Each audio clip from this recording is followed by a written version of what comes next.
I can still hear you banging around, right?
Hey, Lincoln.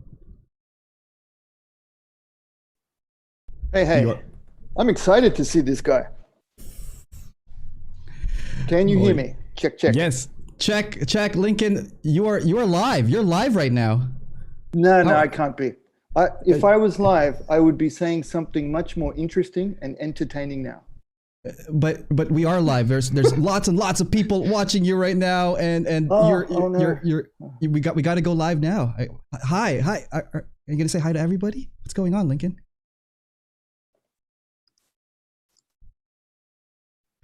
All right. Let's do it. Okay. So I turned off my. I was watching it at the same time, so it was messing because it's coming through. You've got it on a lag feed there, but all good.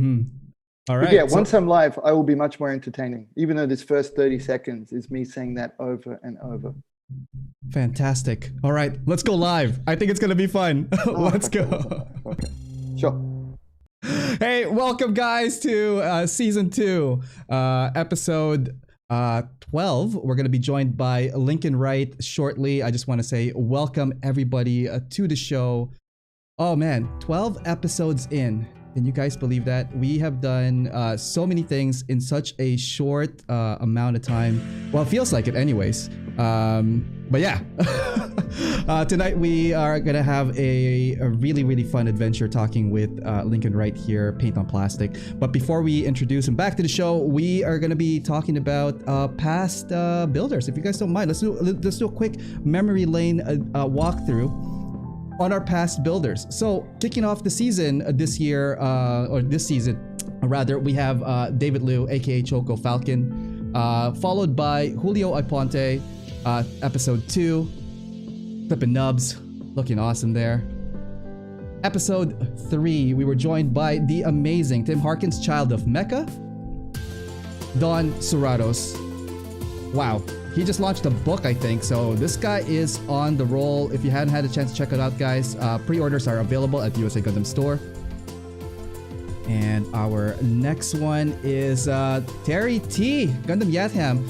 Check out all his awesome stickers that USA Gundam Store puts out when you guys order from them. So yeah, awesome artist and builder. Hayden Key, Hey BC, episode 6. The talented Armida Pabdani, episode 7. Tex Marquise doing our mid-season show. But that was awesome. Christopher Van Noos, aka Gunpla was episode 8. Awesome journey, and that guy's still on fire. Check out his Insta for all his latest posts. Chris Pabalate, aka Chris Pabs, Resin Master. This guy had a lot of journey with the Gunpla and Mecha and everything in between. Hope you guys caught that episode. I think that was the new record of longest episode at 4 hours. Holy cow. Episode 10, we have Tan Yuen, aka Akio 0504, awesome builder out here in Canada, right out of Edmonton. Last week, episode 11, we had Quinlan Mantinen, aka Qmant, joining us for a bit and talking about his work, his journey, a little bit of tips and tricks and tools, which is kind of cool. And today we have Lincoln Wright, aka Paint on Plastic, aka one of the legends, as some say. I wanna bring him out. Let's see what Lincoln is saying. Lincoln, good afternoon. How are you? Random words here. Yes.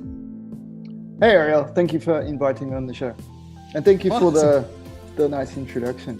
I've got nothing now. That's me done. That's perfect. All right, so we are off at the highest note possible, and this is gonna be a nice free fall of adventure talking with you tonight. Lincoln Wright here joining us. So Lincoln is a author, a content creator, YouTuber, sensei to a lot of your followers on your social media platform. Ultimate rando. Ultimate rando. Some random. He has a deep passion for the mecha and sci-fi genre. You've probably seen him doing a lot of like tutorials involving Mecha. You might have seen him also in certain publications such as Archives, Model Graphics, and Hobby Japan.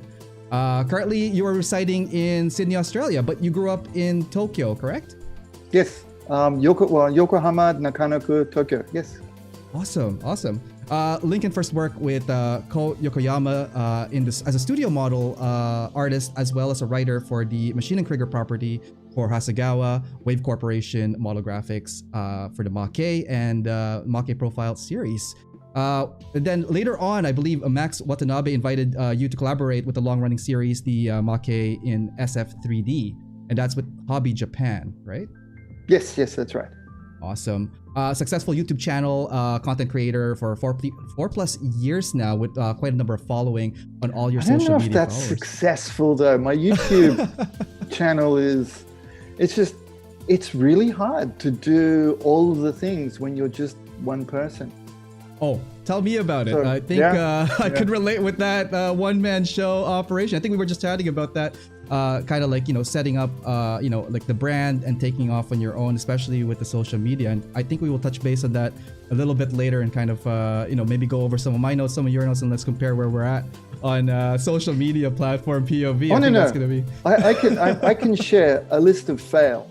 Yes. Oh, yes. awesome. That's what I'm very happy to share. That list of fail, litany of fail. Litany? Okay. Litany. Then I don't even know what that word means, but I knew it sounded funny in my mind. Oh my God. Really, my English is a little off. I didn't get to speak I haven't done adulting much in English.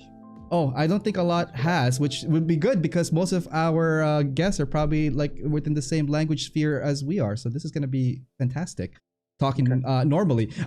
Paint on Plastic website is something that you've started for your own brand, your tutorial videos, your vlogs, your video blogs, and personal blog, not personal blogs, like blogs about your tutorials and whatnot. You have an amazing Facebook community group as well. I think you're like over 4K members internationally on that one as well. And you're one of the official if not the official translator for Meijin Kawaguchi for the Australian GBWC as well, right? Okay. Now, it's not official. We're friends. Oh, awesome. So he says, well, that's why it's better than it sounds, because official one is that they'll get any Bandai's that sort of company. They'll get anybody to do it if they anyway. No, I'm not going down that one. I'm not going down that path. I'm not going down that one path. But Kawaguchi-san really likes me because I speak old guy Japanese modeler. Old guy model. Yeah. Is that an accent or is that? No, it's a thing.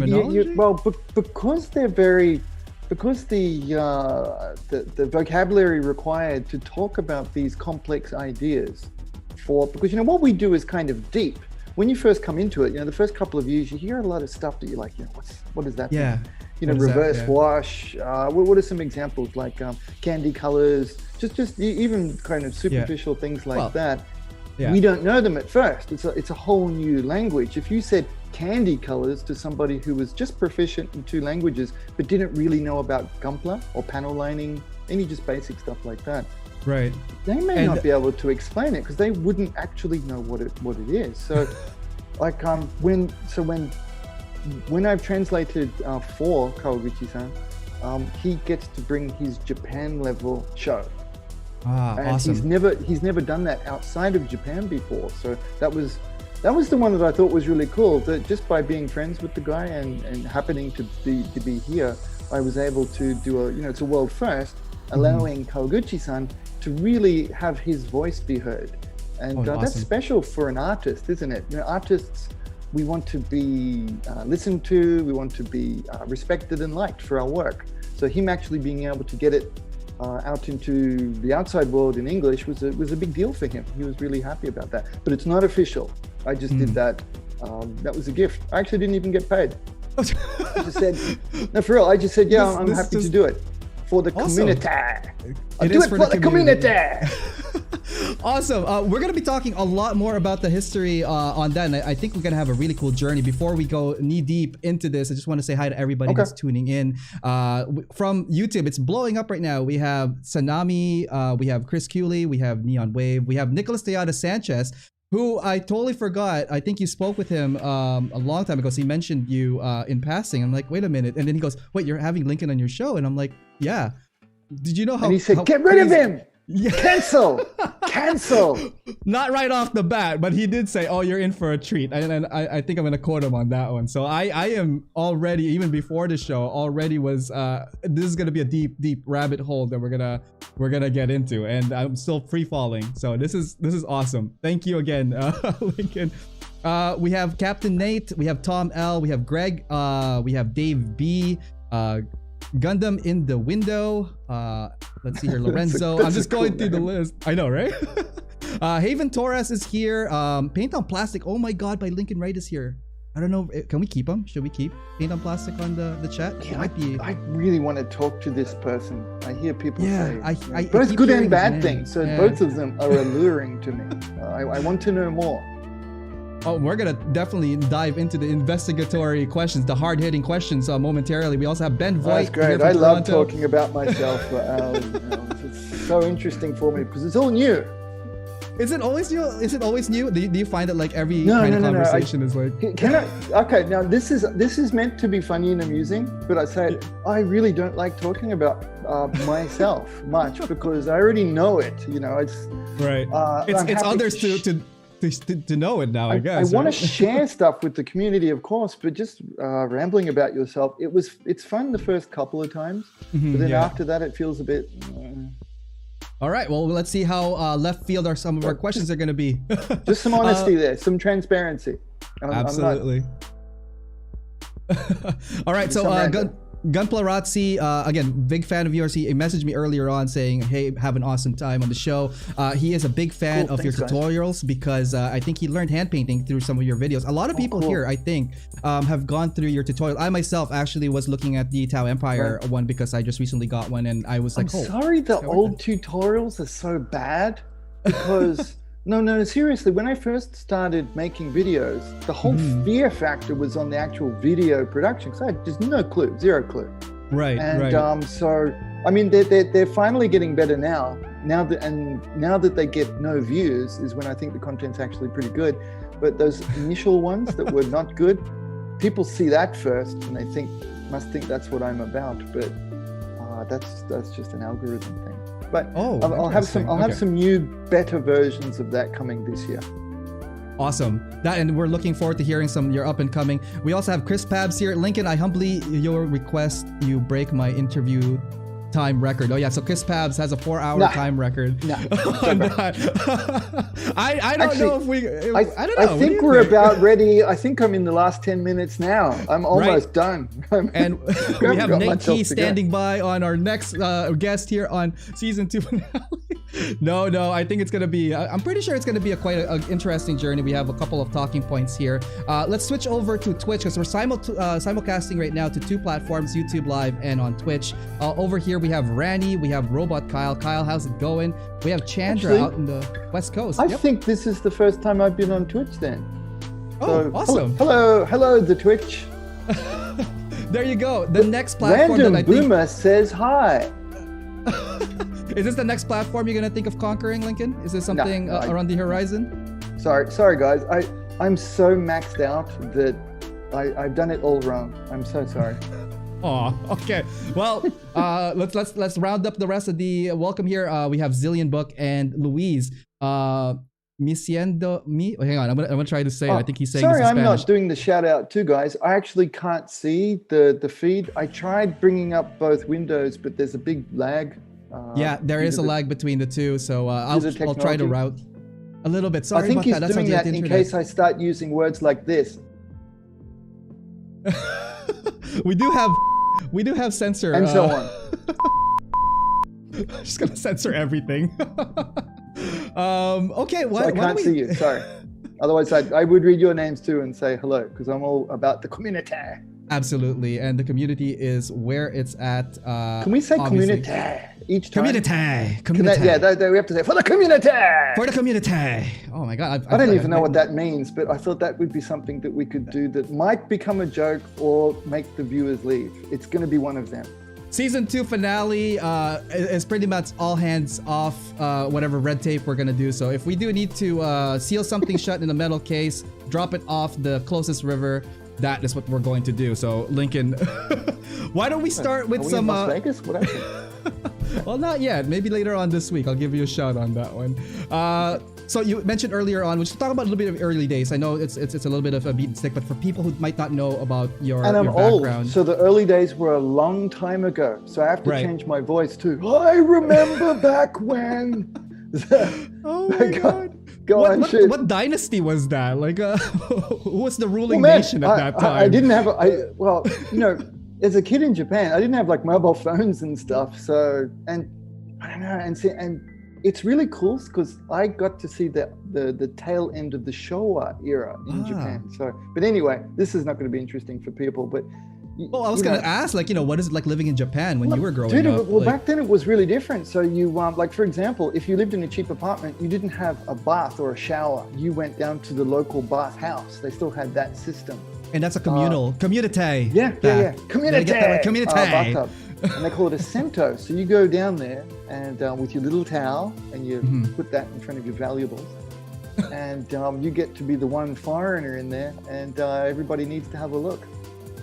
So living in Japan, you must have very, more access to directly to, like, say, the anime or the sci-fi genre that was booming around that time, early 80s, late 70s, everything from, like, I wasn't there for the 70s. I'm not that old. Jeez. Oh, okay. So, but the first one that really blew up for me was Evangelion.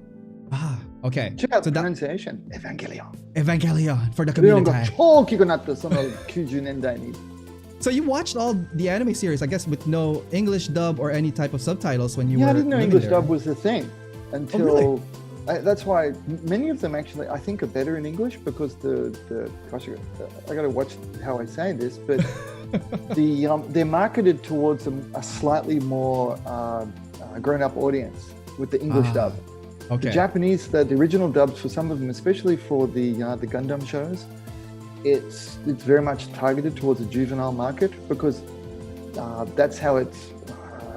Again, I don't want to dig holes, but I just know that there's a big gap, there's a big difference because I've noticed here outside in the West and in Southeast Asia for that matter too, there seem to be more mature builders. Most of us get into it maybe mid-teens to then 20s, etc. And so on, yeah. Where most of the people are. But Gunpla in Japan is like, that's like, the old dudes talk about airplanes when they were 6 years old, making the airfix and stuff.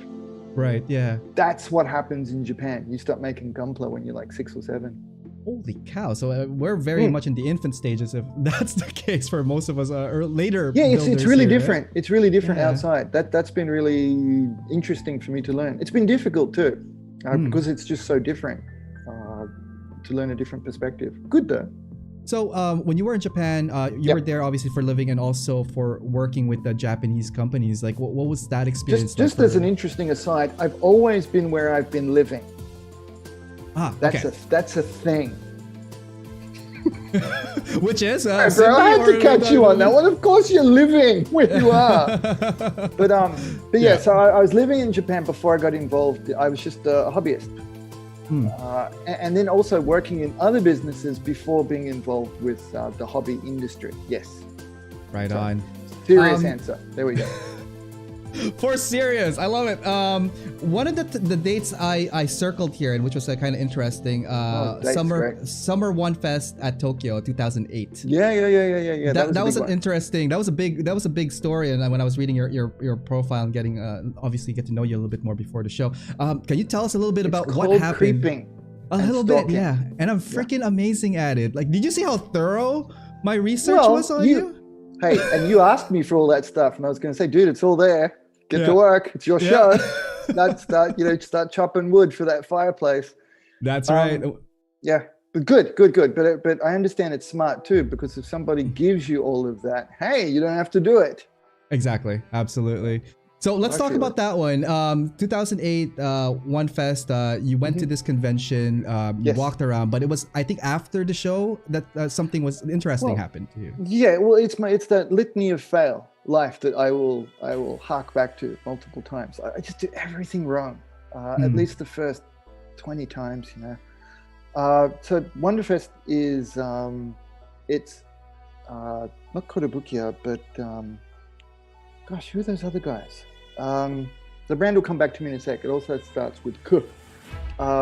They set up a day where everybody gets to be like a dodgy rip-off recaster for one day, legally. And for real. That's basically what it is. It's to help people get a start in transitioning over to being more business-like.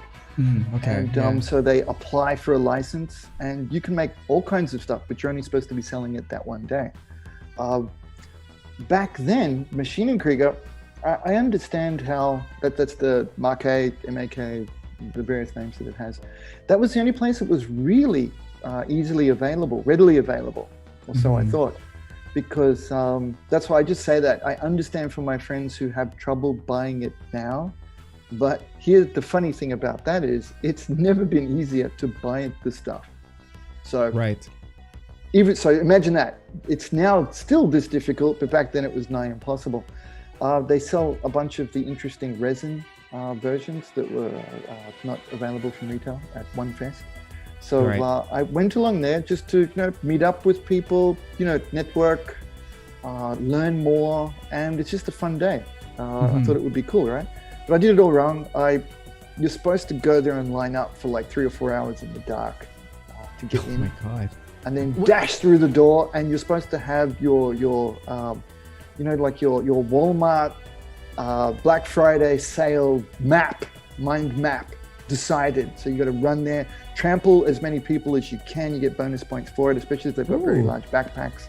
Nice. And shoulder charge them out of the way to get to the thing, that one thing, that resin boobs that you want. Boom, you go get it there. I didn't know any of that yet, so I rocked up like morning tea, 10, 11 or so, because it's quite far. Yeah. Just everything is sold out. Everything's sold out. And wow. Okay. the major folks who, the major people who are vendors and selling things are not at their stands at that time because they've already sold out. So they've got their like helper bites who are just kind of learning the basics of the business. They're stationed at their booths. So it's for like the tables. stragglers to come in if they have like vultures coming in picking out the last remaining to explain resin pieces. Yeah. No, it's more to say no. They just need some kid to sit there and go sold out, sold out. And literally go, just say sold out. Oh my! Sold out. Even though can't you read, Rando? Sold out. It's even in English for dumbasses like you can't read. Sold out.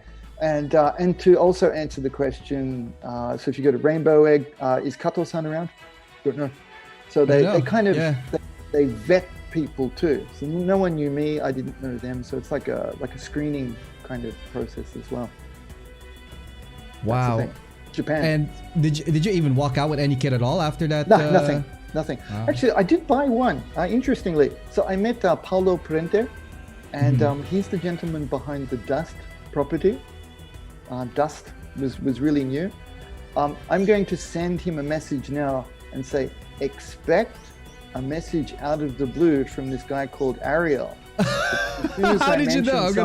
Because as soon as I mention somebody's name, he'll use my name and then ping them like you did with Yokoyama-san. Who then replies to me and goes, "Who's the hell this guy? Who the hell is this guy?" So I'm thinking in Japanese. Right. So that happened. He was not amused. So Paulo-san was there. I bought a kit from him for the Dust property, some figures, and they're actually really good. Oh, okay. So after that, that trip there on your on your way back though, there's something that happened on leaving the train platform. That's where I met Yokoyama-san on the platform. Yeah. Awesome. And that one was interesting. I rage quit the convention at the right time. And was catching the train home, crying about it, tail between my legs, and I noticed a commotion on the next door up. And I looked over, and it's that funny thing, when you see minor celebrities, like big celebrities, you instantly know who they are. I don't know if you see somebody who's very famous, you instantly recognize them. But minor celebs, so I'd only seen maybe Yokoyama-san's picture in the back of his book, which I'd read many times. And you kind of go, I know you, that kind of feeling. And he was doing it back to me. Of course, he didn't know me. He was probably just messing around because he's a funny guy. But yeah, I spotted him on the train platform and made myself known to him. Awesome. Is that where it really started, where I guess you guys started collaborating? Because I know later on, studio artists, working with him and all that stuff. No. It's there's a lot of flaming hoops you need to slide through, covered in Crisco oil. Ooh. Naked. Right. No. There's a long process. I'll take 2 of those. Yeah, there's a long process between meeting somebody or saying hello, and then having an apprenticeship with them and collaborating. It's a very, very long process. I did it in a reasonably shorter amount of time. Global financial crisis destroyed the position I was in, so I had some time on my hands. So that helped. Yokoyama-san also happened to be a quiet time in his career. It was just when SF Sunday, SF3D, was kind of, that had drifted into the background, and he was just making progress with the new version, and that was also winning. Is custody the right word? I think custody is for children, isn't it? But well, he was was his baby probably. That's he was getting it, the right? He was getting both the rights to it back. So there was legal. So when everybody reads about the legal things, that's what it was. Right. The guy contesting the legal thing died, which was quite helpful and timing wise. Oh, wow, that's I know it unfortunate. sounds horrible, yeah. but I don't know him. So he was the first president and founder of Hobby Japan. So that's who the trouble was with. And so Yokoyama-san was just getting ownership back, and he had just gotten back the Nito molds, the actual molds. So he was both quiet and ramping up. So a combination of various things. And in Japan, I'm reasonably unusual. I mean, I understand even in the West, I'm a total freak show. That's fine. But I mean, I'm pretty deep into the plastic modeling. I'm a history buff, and I speak Japanese fluently, like strangely with the Tokyo accent. So all of them together, and being able to meet regularly because of the time on my hands kind of thing, helped grease the wheels for a slightly faster track towards that kind of collaboration. That's awesome. I just want to make sure that it doesn't come across as too simple.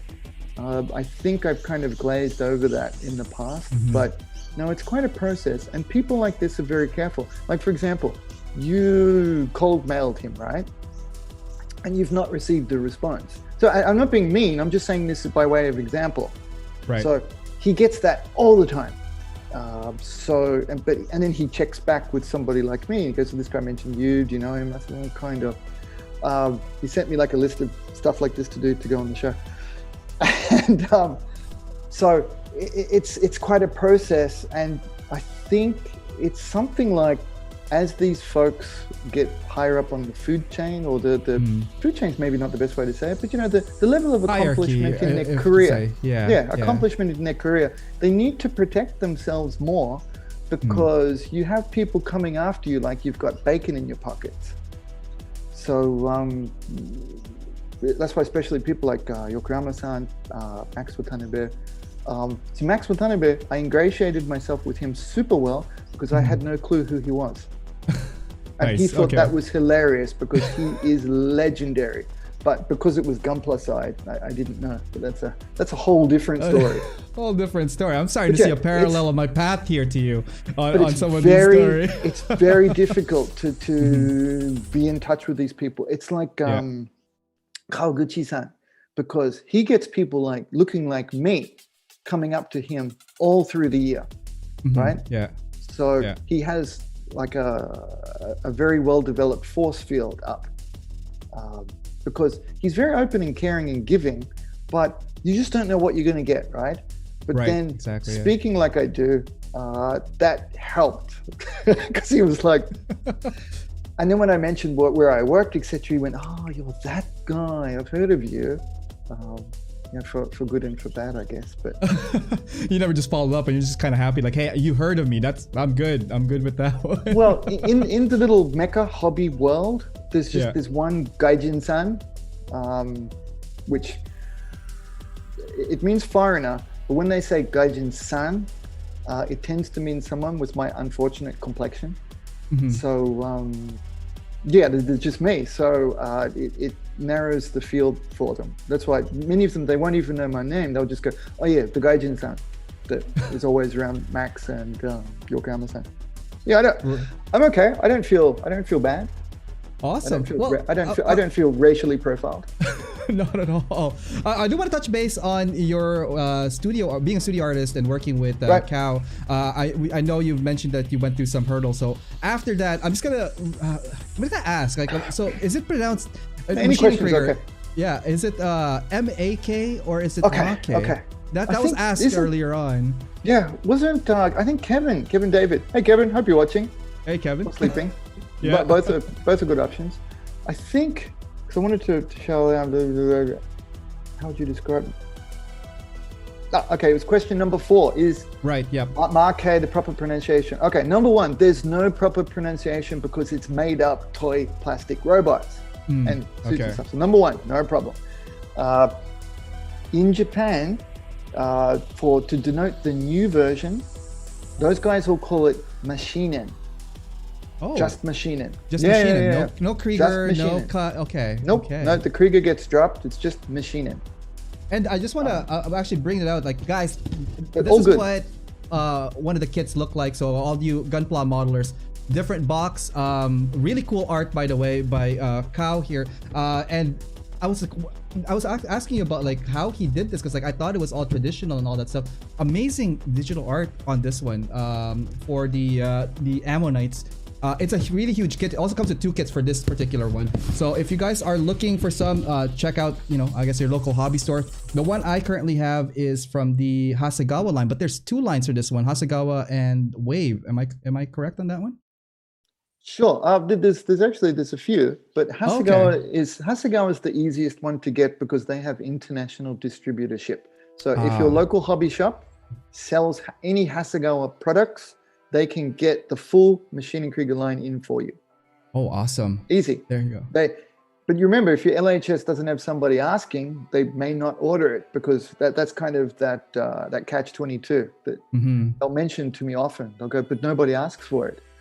Oh, really? Is it that niche? You think that this line is really like very? It used to be. I think it's much less now. Much less, because I've got people tagging me on Instagram. Like their now. work and Instagram and all that, right? Yeah, they'll just share some boxes and go, "Hey, this is for Paint on Plastics competition." I'm like, "Bruh, who are you? Who are you? Yeah, sure, use my marketing for free. Go ahead, that's cool. Who are you? Yeah, Burbank Hobbies. I'm talking about you. I mean, I don't care. I don't care. It's all good. I don't mind. It costs me nothing. I'm happy to share the love for the community. For the community. For the community. I'm getting it. Just a brief history for those guys who are not familiar with it. The franchise for Machinen, now that we're calling Machinen, SF3D. Anything. Marquet's okay. MAK's okay. That thing, the MISC Mecha that's not Gunpla or Macross, that could work. The kick-ass egg power suit. I think someone mentioned that to me. Yeah. So the Mark franchise 44 that looks like Homer Simpson's head. Yes. Right? Yes. The franchise originally began as a science fiction series, SF3D, which ran in monthly installments. And I think we were just talking about that with the Hobby Japan magazine. That was from 1982 to 1985. To develop the storyline, Kao Yokoyama collaborated with Hiroshi Ichimura as story editor and Kunitaka Imai, I hope I'm pronouncing that, as the graphic designer. Later on, Kao Yokoyama, mecha designer, collaborated with Tsuburaya Productions to create a live-action SF3D film using miniatures in 1985. I actually went and saw that clip. If you guys go to YouTube and look up either Machine & Krieger or SF3D, it is actually a very entertaining sci-fi short. It feels like I'm watching something like Dune, or something out of like that retro sci-fi. It's so cute, isn't it? It's so retro cool.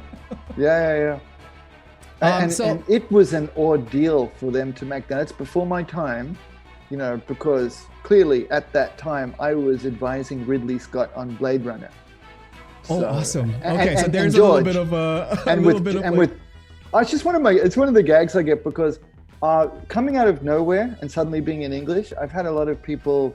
Well, not a lot of people. I've had a handful, like 2 or 3 people, use words like, "Oh, he claims to have done this. He claims to have done that." I'm like, dude, I was a child at that time. I'm not claiming anything from when I was a child because I was very busy helping George Lucas with the speeder bikes in Northern California. With that guy that's wearing that pink short as the boom arm during the desert scene. I know, right? So I love making stupid jokes like that. But it's so retro cool. But they really had an ordeal because there's no post effects. It's all in camera. They were miniatures and they had to armature them, like Phil Tippett type technology. But they had a lot of fun. But apparently they underestimated how difficult it was to bring some of these designs to life, because and articulating and all that stuff onto it, because they're not able to be articulated, not really. If you look at the designs, they look cool drawn, but they're not made to. They're not right, it's like static pose after you've built it or put it together. Before we get to further more into that, I just want to say hi to everybody. How can we be before? We're so deep in this. I know. Is there still before? This is it. It's not getting ever any better than this. Oh my God. In fact, I think I peaked 5 minutes ago. Sorry. Sorry, guys. We're all downhill from this now. Just want to say hi to everybody that's tuning in over at YouTube. We have Forrest Ghost, Bro Builder. How's it going, Brian? Chris Pabs here. Oh, that's Brian. He's in Paint on Plastic. Hey, Brian. Yeah. He was also Mad skills for Brian. Brian is awesome. He was also a feature builder episode, a couple episodes, I believe in season 1. He was near the end of season 1. Awesome guy. Chris Pabs as well is here. Charles Apprentice is here. Let's see. ともちゃんもちょっと水お願いできる？ごめんね。Raymond Chung, Chris Cooley, and guys over at Twitch, we have Delta Saber and Owen. Holy shit, it's Lincoln Wright. So Lincoln, you're best known for your work in Machine and Trigger. This is originally the brainchild of Kao Yokoyama. And Mecha, it's often abbreviated. It's a sci-fi franchise focused on armor suits and other vehicles from post-apocalyptic timeline in Earth's future. I was gonna ask you, like, this must be something different. How would you describe Machine and Trigger? Horribly. Okay. Yeah, I love those horrible ones. Okay, because people know what it is roughly, but really heavy retro sci-fi armor suits that would cut your nuts off instantly if you tried to take a step. Boom. Done. Do you want it worse than that? Can we go worse than that? Is that possible? Oh, yeah, I can go pretty dark. Yeah. Okay, all right. You've been warned, guys. So I got to do a water change. My 1 second. Yeah, no problem. All right, guys, Lincoln just needs to get some stuff done, water change, but welcome to the show. Again, season 2, season finale here at AO Mecha Live. That didn't happen. Didn't happen. Hang on, I'm just going to do a quick blur for our folks here. My poor wife won't be on camera, so I yelled out for another glass of water from all the yapping. Sounds good. I'm just gonna tell these guys what's up. So tonight, if you are on the chat, guys, if I see your name on that, I'm gonna copy paste every people's names. You get only 1 entry, but there is a prize draw tomorrow. Similar draw that I will be probably doing for the backlog builder episode that we did. So tonight there are a couple of prizes for our season finale for our guests. For our audience tonight. There's a $50 gift certificate. He said it. I get the prizes. Thanks, guys. What do I get? Potentially, you could get $50 gift certificate from Holy Mountain Printing. True Gunpla donated that, as well as a $50 gift certificate from USA Gundam Store. Check them out, guys. USAGundamStore.com and save with my discount code AOMecha10. Let's go back. I'm donating here. Time, but I could have. Was I not on the show the whole time then? No, you weren't. You're just in now. I was wasting so much good content. Oh, I'm sorry. That's a shame. I was burning all of that. Okay, so with Dad, so not only with my time that I'm donating, I could have sponsored the show as well. Yes. I'm really sorry. I hadn't thought about that, but I'll try to sound intelligent at the same time while I'm on. But I should have also thrown in some prizes or something. Yeah. I'll tell you what. We'll do something for the end of the show. If you think of something between now and the end of the show. Well, you can ask me questions. I'm going to be trying to remember stuff, so I don't think I don't think I'm going to be all that creative, back here. Awesome. Business plan. Studio. Oh my God. Studio artist. You worked with Kao Yokoyama. Now wait, are you pimping now, or the show's back on me? we're back on you now. Yeah. Oh, back on me. Okay. I'm done pimping. Okay. Welcome Just, back. I Lincoln. Are you gotta good? check. I need like a light or something for 3, 2, 1. You're back in the room. Sounds good. So when you see yourself on the screen, you're actually on the screen with everybody else. Yeah, but I'm always on the screen, bro. Oh, It's that's Zoom. true. I know. Yeah, that's why I can't tell what's going on. Anyway, No. but Okay. All right, we'll just we'll keep figure going, it. and some keep of going. it. Let's roll it. I feel bad that there's some gems that maybe your viewers are missing out on. I feel bad because I'm sorry. gems for the community. The community. Well, we have like a good show still. We're just scratching the surface, sir. And we got a couple more questions for you. Okay. We're working as a studio artist. What kind of what was it like working with Cal? Maybe that's a first question I would like to ask.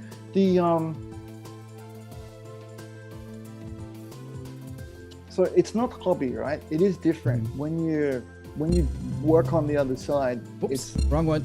Sorry, 1 second. I was trying to get to our show and tell. There we go. Please proceed. Okay. That's a nice shot. I quite like that one. And you can see how not excited I am because the photographer didn't tell me that they were going to take a photo of that. Oh, is that you? Is that you back there? This guy right here? Yeah, look at that guy. So, studio artist, what was it like working with these amazing designers? Well, okay. Can dancer. It's very exciting to work with these people. So it is really good. There's a lot of learning opportunities there. So they're both very different too. Yokoyama-san and Max are so totally different people. The way they look at it. But they're both very sharp in terms of being businessmen because they both work in highly competitive environments. Yokoyama-san's an illustrator. He likes to say that's his main thing, and that's tough to make a living at. As an illustrator, right? But one of the big differences, I think, because I know I'll have friends ask me at shows, they'll say, it must be really great that you get to work on it during the day. And yes, it is. And it's a wonderful learning experience. But you have to do things their way. That's something that's completely different from the hobby. The hobby, it's all freedom, isn't it? We can do whatever we want. And that's creative fantastic. Expressions, yeah. Right. But when you do anything for a creative property, if you're doing something for Star Wars, it must match the Star Wars aesthetic. And you have to fit it into the timeline, and you'll also need to be proficient in their looks. So that was key. But it was very satisfying as well, being able to accurately, what's the right word? So Yokoyama-san used to joke about this one all the time. Produce counterfeits of both of their work. Oh, okay. So it's kind of like a close imitation of what they're envisioning to be the product then. Initially, that was one of the main things, was to produce work that could be shown off and not arouse suspicions by the Japanese audience that there was a gaijin doing the stuff. So that was one of the jokes that we would kind of laugh about. But it also progressed over time because one of the reasons Max brought me in for that gig was that I was doing things that he really liked and wanted to learn. Oh, okay. In many ways, I was actually hired almost as a paint teacher, because when I first started there on that project, Max was airbrushing all of his stuff. And I accidentally outed him on the necessity to use a hand brush to get the correct look for the genre. Short story, I did not understand what a big legend he was, because I was the only one who had not made Gunpla as a kid.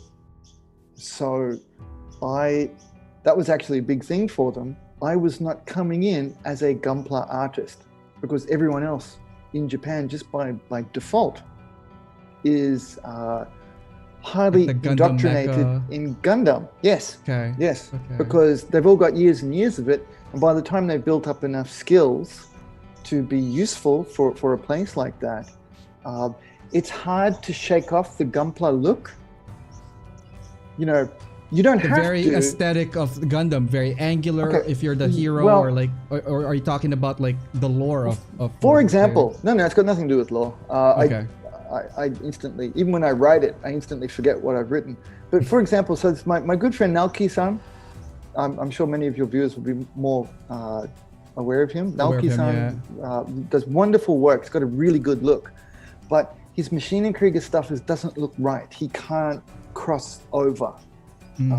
They look cool, but it's Gunpla machining, so which is a cool look, but it's not appropriate for the studio. It's just different. Okay. Yeah, so it's just really different to do. Whereas I was bringing a very Western approach, so many of your viewers will actually identify with me. We have the same background. I was coming from airplanes, tanks, and Warhammer. Oh, Warhammer as well. Awesome. Yeah, I yeah. think we did touch So- base on that one with when we're Well, talking actually, about the the thumbnail is the Warhammer. Tehe Warhammers. Tehe Warhammers. So coming from that background, I was also highly versed with water-based acrylics because I had switched over from Humbrol, enamels, and then learned the Citadel way, the Games Workshop way, with the highlighting and the whole thing. So I was coming from those worlds, a mixture of them, the scale modeling plus Tehe Warhammers, and then coming into Machine and Krieger. So it had a very different look.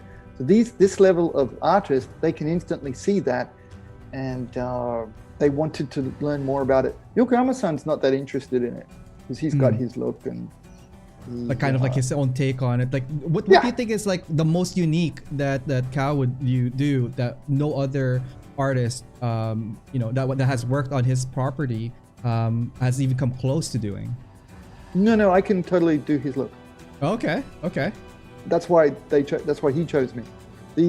And I'm not saying that there's a couple of us. There's two more people as well as Yokoyama-san who can do exactly his. But there's a lot of people with a bit of practice. I mean, I went after that on purpose because I knew him. We were becoming friendly. So I knew that and I needed work because of global financial crisis. So I lined that up and I went, well, if I can, and it fascinated me. I loved his look. It's so visceral and rough. And what I didn't know was that he based his look on Rembrandt.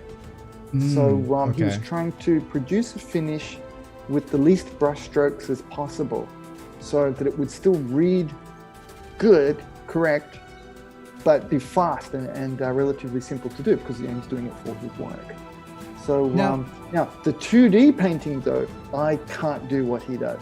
And the figure painting, I'm way off. Yokoyama-san, he's good at Mecha, but figure painting, he's probably one of the best artists in the world for an older look.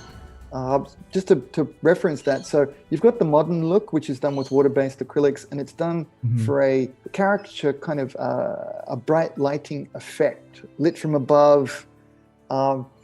We've got many forced lighting and shadows, that kind of stuff to it, right? Yeah. Our friends in Spain, Korea tend to get the gold medals in that one, but there's wonderful artists all around the world who are very good at that look. And it just so happens that digital photography captures that look better. Digital cameras, digital sensors pick up the reflection from water-based acrylics. Pigments and all better. that stuff. Yeah. But the old school one, actual film, and the lacquer paints that Yokoyama-san used, being an old school artist, the wet on wet, he can do that on figures. I've got nothing on him. But the actual Mecha look, I actually started getting in a little bit of trouble. Really. There's a place called 4chan. I think is it Nichan or 4chan, the Japanese one. I was 4chan never on, is the LOL site, isn't it? Like the very it's one of the bad ones. From my point of view, it's one of those really bad ones where you get to be anonymous and absolutely slag the hell out of stuff. Okay, it's one of them. People, once people figured out it was me doing it, because they started saying, hey, have you noticed? He suddenly got a lot better. I like his work a lot more recently, talking about Sensei, but it was my stuff. And then that's when the cat got out that actually, that guy is always tagging around carrying his bags. that dude's doing them. So there was that kind of thing. But it's not fair because Yokoyama-san, what it really meant though, I've got to make sure I put this in perspective. This never means that I'm in any way superior to my teacher. I had ruined the look is what was true, because there's the classic look that Yokoyama-san invented, and that can't be changed. Right. What I had done was I was really excited about the Spanish look that was becoming popular at the time, like late 2009, 10, I suppose. And I was meeting up and had become friends with Mig Jimenez. Right. My pronunciation is probably every time I say it on the show, someone Mig Jimenez. Jimenez. Jimenez. It's okay. He says my name really badly too, so it's okay. Can you imitate it? Like how would Mig pronounce your name badly? Yeah. Okay. So he'll grab me on the arm. Lincoln. Listen, Lincoln. Now I tell you. I'm like, well, dude, start with the talking and do the telling. Lincoln, I tell you. And then a long monologue would ensue. But you know, love him. He's personally, his business and the whole over-the-top marketing's all a bit, you know, but it's Spanish style. But right. You know, romanticizing and they're really everything on that one. Yeah, and they're competitive. They've got like a Spanish boy fight happening. Those guys. So it's cool. I get it. It's cool. But, That's cool though. Yeah. Personally, though, he's actually a lovely guy. He actually really is, or a very good actor. Either one, and I don't care. I'll take the one that makes me feel better about myself. So, lovely guy, and I was really enamored with their style, the Spanish style, you know, because they were kicking off with modulation, all of that thing that's kind of quite normal now. Right. Putting them together ruined the look I was doing. So, and that got me in trouble a little. They were like, you know. You mean mixing the Spanish style with the one you've already developed, working with the and Mecha well, then style. developing, and what had done, I had then created a divergent look that was very much my own, because it was a mix of the Japanese and Spanish styles with my Warhammer background and Airfix kits, huffing glue, small spaces. So just circling back to some of how your... How much of that, I just saw the ad thing come up, how much of that was not on the show? What do you mean? Because I just saw the... Oh, that was live just now. Everything that you're seeing right now is live. I just talked for like 5-10 minutes about the Spanish style mixing. Yep. Did the audience get to see that? The audience see no, they saw you talking about it. I just had the image of they see you. Everything that you... Because I really hope people get to hear that, because people ask the question a lot, how do I develop my own style? And that was just I think that was a perfect share. 100% live. I was just switching scenes so that I could put some other stuff next afterwards. I'm switching it for the next year. So yeah, there's a lot of stuff happening in the background, but I'm making sure that everybody is live right now. Whatever you're saying, all the stories have been really captivating. Good. Right. That's something I really want to give to my friends, is how to make your style is, you know, be good. Copy other people's ones until a certain level of proficiency, and then people may recognize that as your distinctive style. Boom. Awesome. I just a couple more questions during the time that you were working with Cal with the machining rigger. My question is like for the prototyping stages, when you guys are developing the designs for future either suits, vehicles, and all that stuff, what are like some of the must-haves that is incorporated, or you know, like has to be like kind of the core of what you guys are working on when you guys are producing new concepts and new designs? Okay. There are no new designs. That's big. Anybody who's deep into machining Krieger knows that there's been very little in the way of new. So, but the prototyping thing is a different discussion, because many of the kits have not been available in plastic. Okay. Or the Nitto ones are either not available or scalped up the wazoo on eBay, and which it kind of ruins the whole image, because you know, when the kits are unobtainium for quite a while, and then some jackhole on eBay Collector, or a scalper. Oh, I'm sorry, collector. Collector. A collector jackhole wants $500 for it. I mean, they've had it under their couch for 30 years and stopped it wobbling. Yeah, you're due your extra $450. I get it. Right. But what happens is, the creation team get absolutely nothing out of that. I mean, it just ends up being money changing hands, but it doesn't actually go back to the creation team. So that's a problem, actually, because it makes funding new kits actually quite difficult. Right. Yeah. But anyway, so the prototyping one, they're based on sketches. Yokoyama-san is the concept designer. What he says goes. He says. And there's a couple of master pattern makers. The chief one is Seto-san. And don't ping him. There's no English. I'm going to warn you. Every time I say a name, don't bother him. Poor guy. I'm glad you didn't say anything for Mig, so I'm okay with that one. Spam Mig. Yeah, fine. He just won't answer. But so I know how that one rolls. The poor Japanese folks, they go, oh, wait, and I can't read this, but it's got Lincoln's name in it. So maybe I need to do something. They're such sincere, lovely people. So they freak out when they see a name they recognize. So please don't freak them out. They can't read it. Let's just say I've learned my lesson fairly well, and I am a quick learner, as you know. We'll see. As you know, I'm a quick learner. So let's so see the how prototypes, this goes. so they make up mock-ups of them, but it's very low-tech compared to. So I've been in Bandai and seen how they prototype things, and it's the future now. It's incredible. And it's because they're so rich. They've got so much money to throw at it. But also, many of the designs are relatively, Gunpla is drawn to be animated, and it's also, the kits are designed to be drawn up in CAD/CAM software. Right, so they've begun with the end in mind, if that makes sense. So the initial designs for Gundam, for example, are drawn to facilitate animation. So there's the sunrise vector. But then with Bandai, you've got the physical kit vector. So they then design them in CAD/CAM or computer assisted drawing. I don't know the exact software, but I'm pretty sure it's just all CAD. And that's why they're also linear, and they're they're quite sophisticated. They can get really good stuff done, and then they can print it or CNC mill it. So it's all done with that in mind. The trouble is, the Maschinenkrieger stuff was designed back in the 80s, early 80s. So the core look is handmade. So they're screwed, right? So they need the mock-ups to be handmade first to get the right look. It's like when, you know the movie Rogue One? Yes, yep. Star Wars movie, right. So they had to go around and look for old 70s and 80s tat to repurpose for the right look.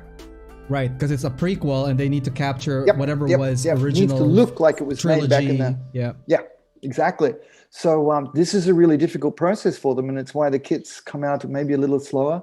I mean, they're getting more and more high tech with it, but because they're very difficult to make in CAD, and because they have so many organic curves, because they're all one-to-one replicas of Yokoyama-san's hand-build scratch builds. So that complicates the process a great deal. I'm not sure if I made sense with that. Did that make sense? Yeah, okay. It did. My question, do you think that they would pursue 3D scanning as well as part of the prototyping in the future as a move forward? It's been done a bunch of times. I think the Lunar Diver kit worked off a 3D scan.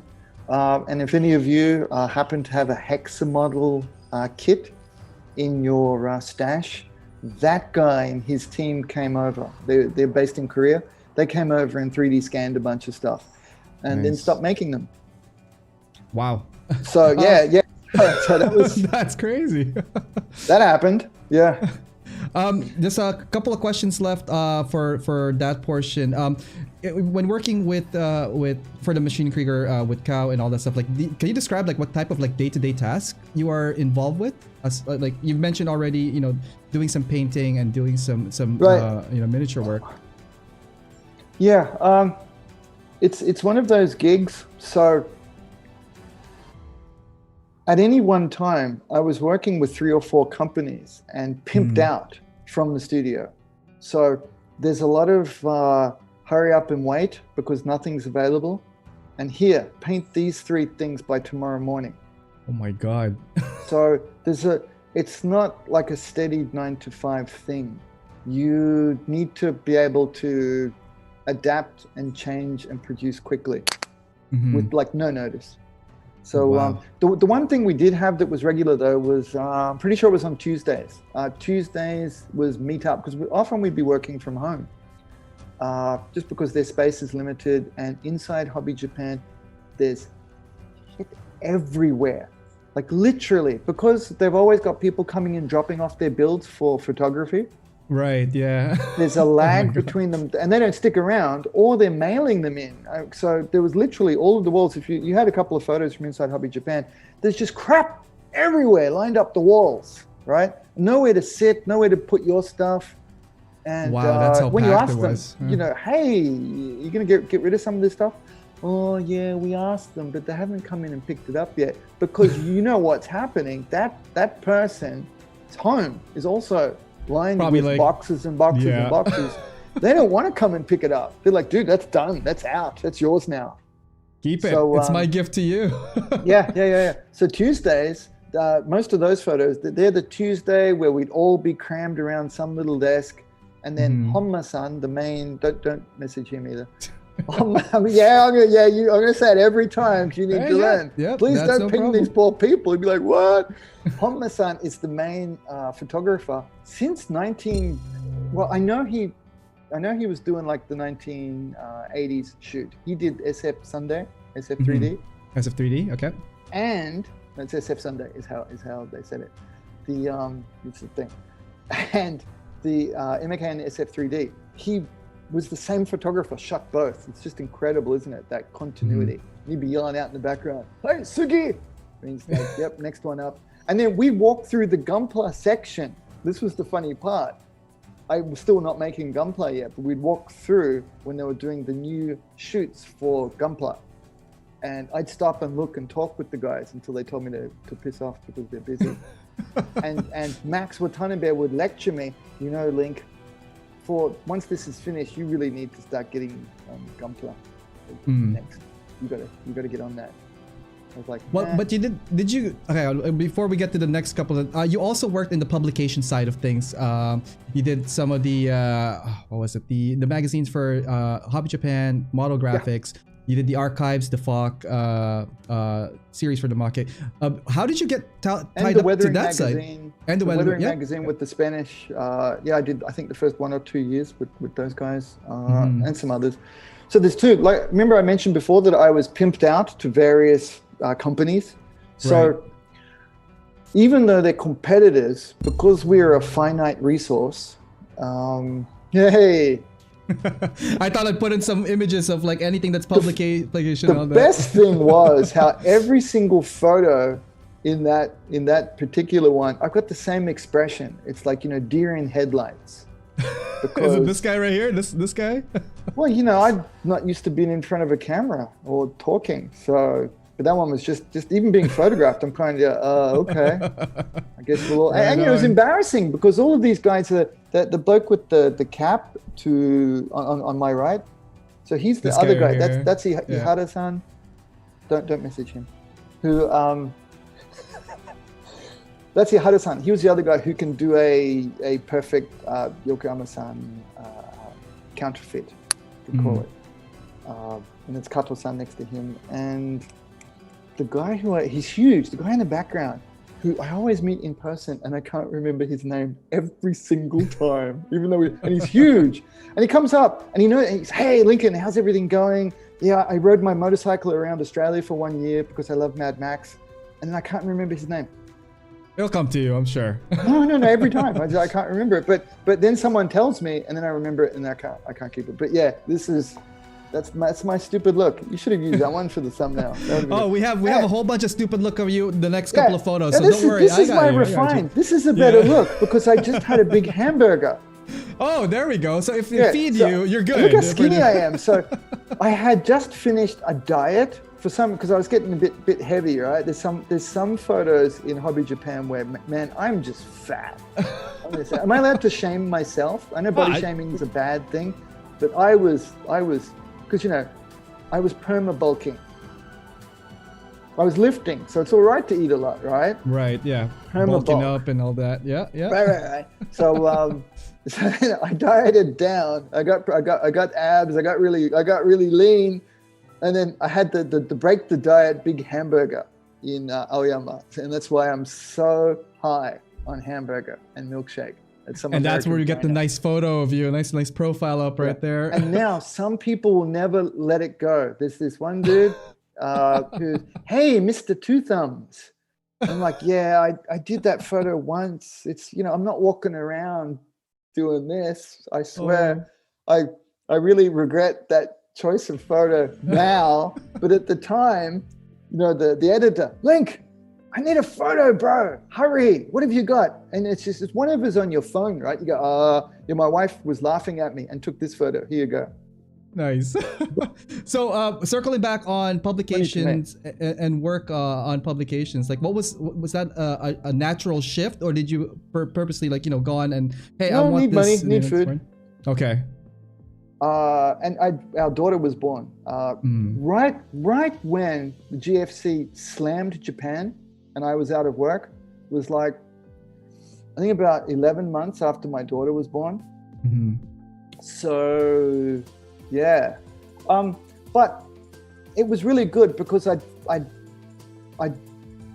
was making a bunch of models because I had nothing else to do, right? Right. Except crapping my pants about life.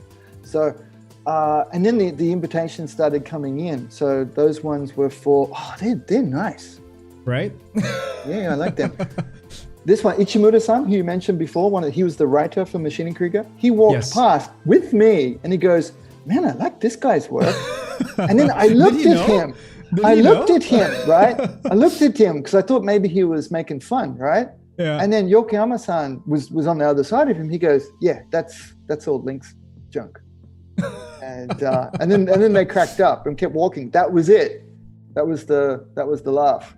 Oh my God. Funny. Here's a little bit more zoomed in. This is the studio shot. I like that one. Work, so I don't have because this one technically was not studio. This one was private that then was then able to be used for the Weathering magazine. Got it. Okay. I think one of them, because they'll throw a topic at you. Hey, Lincoln, listen. I need something. Lincoln, I listen. Now I need the sci-fi. That's right. The sci-fi. They call sci-fi sci-fi in Spanish. I need sci-fi. That's how sci-fi. they pronounce it. Dude, that's the thing. I know. At first, I'm like, what's sci-fi? Because how do you not know sci-fi? Sci-fi is your life. Oh, sci-fi. Oh. And to my Spanish friends, I'm so sorry I didn't know, but thank you for teaching me. Now when I go to Spain, I know what you're talking about. Seafood, so, not seafood, not seafood. Lincoln, we need the seafood dust. Like I just made this guy. So like in reality though, what I was doing was product marketing for the Ketsa kit. It had just come out, so I quickly put that one. That's the dude on the right. Suit, the guy this guy right here. So I made that really quickly. Yeah. I made that really quickly as product promotion. So make it, get it on my blog. For any of you who are old timers and remember it, scale120.com. That was me. There's this guy here that I found in one of them. Yeah, Raptor this is the re-release. Wave one, right? Yeah. So I wrote the backstory for this guy on the re-release.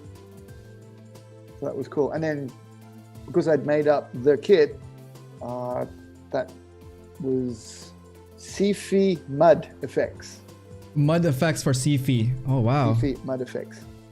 I was like, that is awesome. Okay, I guess I can flick some mud on the back of it. It's the cool thing, Mecha, they're nice and flexible, right? We can, right. Yeah. Okay.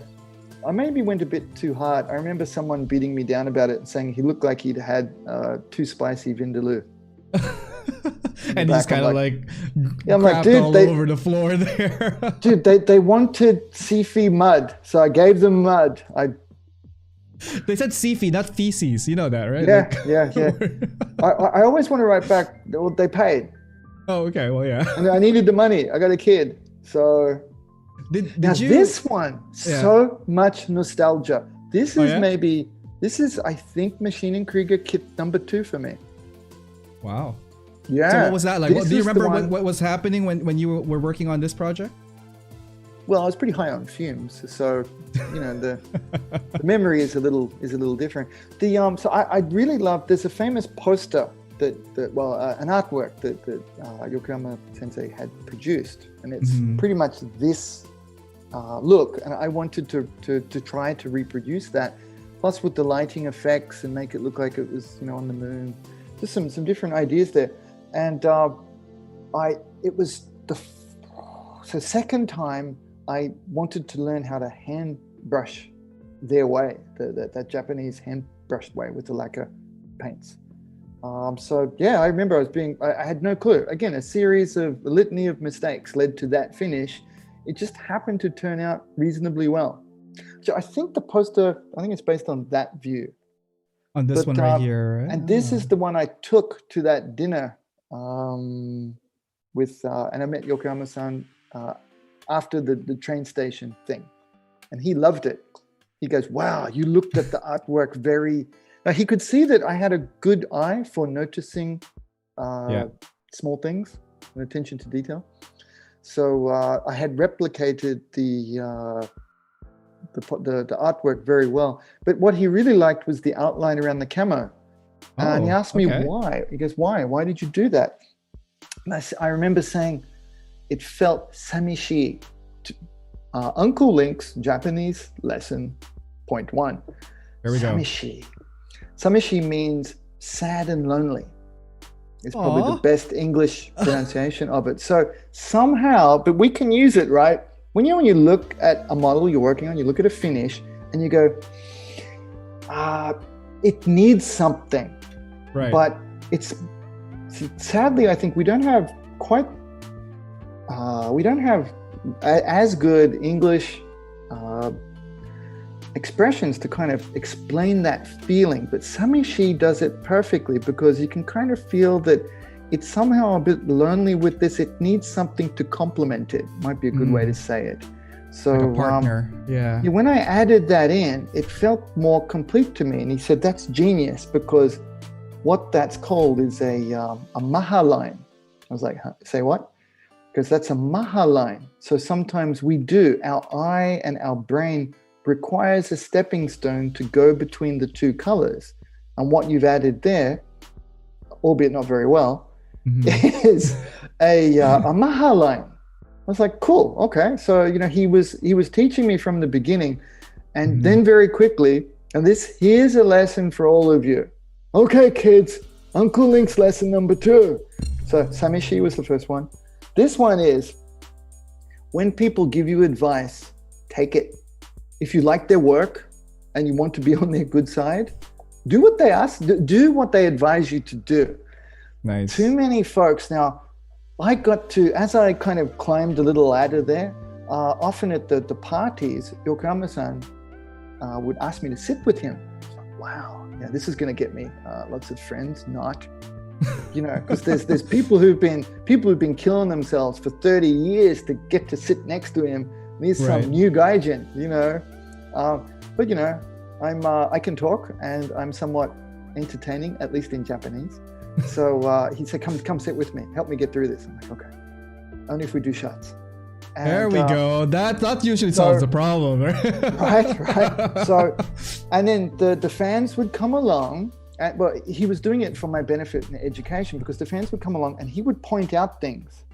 They would do the usual, "How can I improve this?" Right. He would say it, and he'd be very clear and specific and very helpful. But they wouldn't listen, or they would talk back. And I was absolutely blown away by this, because Really? You've got Moses with the extra 5 commandments here, bruh. And he's given you the tablet. you know the one that they dropped because it was, just too much for him to carry. That's what it was. Yeah. So Moses left them behind because he didn't know. It was like, do a little bit more chipping here, maybe increase the angle, put some more contrast here, do something with the groundwork. That was on the third fine tablet. Detail. Yeah. That's on the third tablet, and Moses was like, "This doesn't make sense." That got left behind. Yeah. I brought you these 15. 10 commandments. Oh my God. So so they were all lessons for me. I mean, in truth, because I would do every single thing, everything he would drop, all of those truth bombs. I'm just assimilating all of it like a sponge. And these lovely folks, they're good people. I'm friends with them, but they would talk back. You know how it is. You say, you might try this. Oh, well, you see, Sensei, the reason I did this is because, reasons. Right. In my mind, I'm like, no, don't. He's telling you, you asked how to make it better. And then he told you, and then you defended your work. Why bother going through this pointless charade? Right. You're wasting your time, his time. Yeah, get the points, right? Like you get the critique. You get the critique. For as long as it's constructive criticism, yes. Fantastic. And it was this is always the best stuff. It was so helpful and constructive, but that's when I noticed that this was the thing. I didn't know that I was Forrest Gump compared to these poor folks because they had, and I get it because I see it everywhere. We invest so much of ourselves in our work. Hours and hours and hours. We don't want someone to shoot it down. So when they talk about our work and how to improve it, it feels like a personal critique. I really or personal attack or something. But I hope you can understand from talking with me that I have no pride. Or if someone says you need to do, if someone who I respect and is quite accomplished goes, you need to add this to it. Okay, I'll do that. Nice. Like, seriously. What have I got to lose? Yeah, because you're learning something, and at worst, it's like okay, free advice. I'll do that. So I got to learn all of that, like for a couple of hours each night, and it got funnier. The more drunk everyone is, the funnier it was, and the harder it was for me to not get in and shit talk as well. So I'd be sitting there going, I have to wait till they went away, and then I'd say something, and you'll come and slap me and go, yes, that's funny, but don't say that. I'm like, no, we won't. All right, I waited. We're gonna do a quick break here, guys. Just want to say, guys, welcome to the show, and thank you for those guys that are tuning in. It'll be like a couple of seconds to do a quick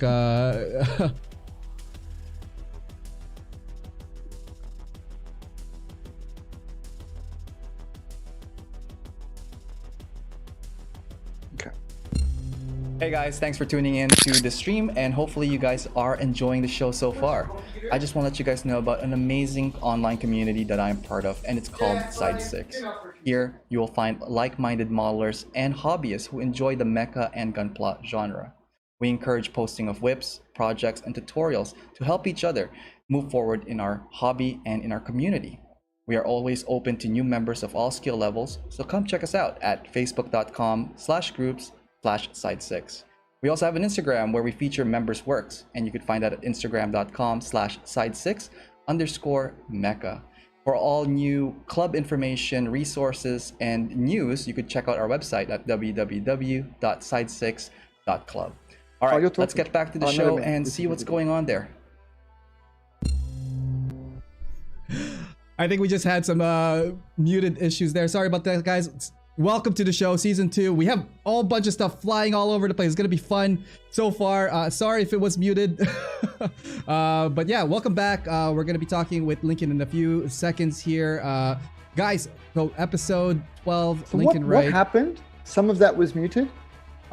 Yes, because I was, they thought I was muted. It's a whole bunch of stuff here. Wait a minute, are you muted or was I muted? Because that was just pure gold.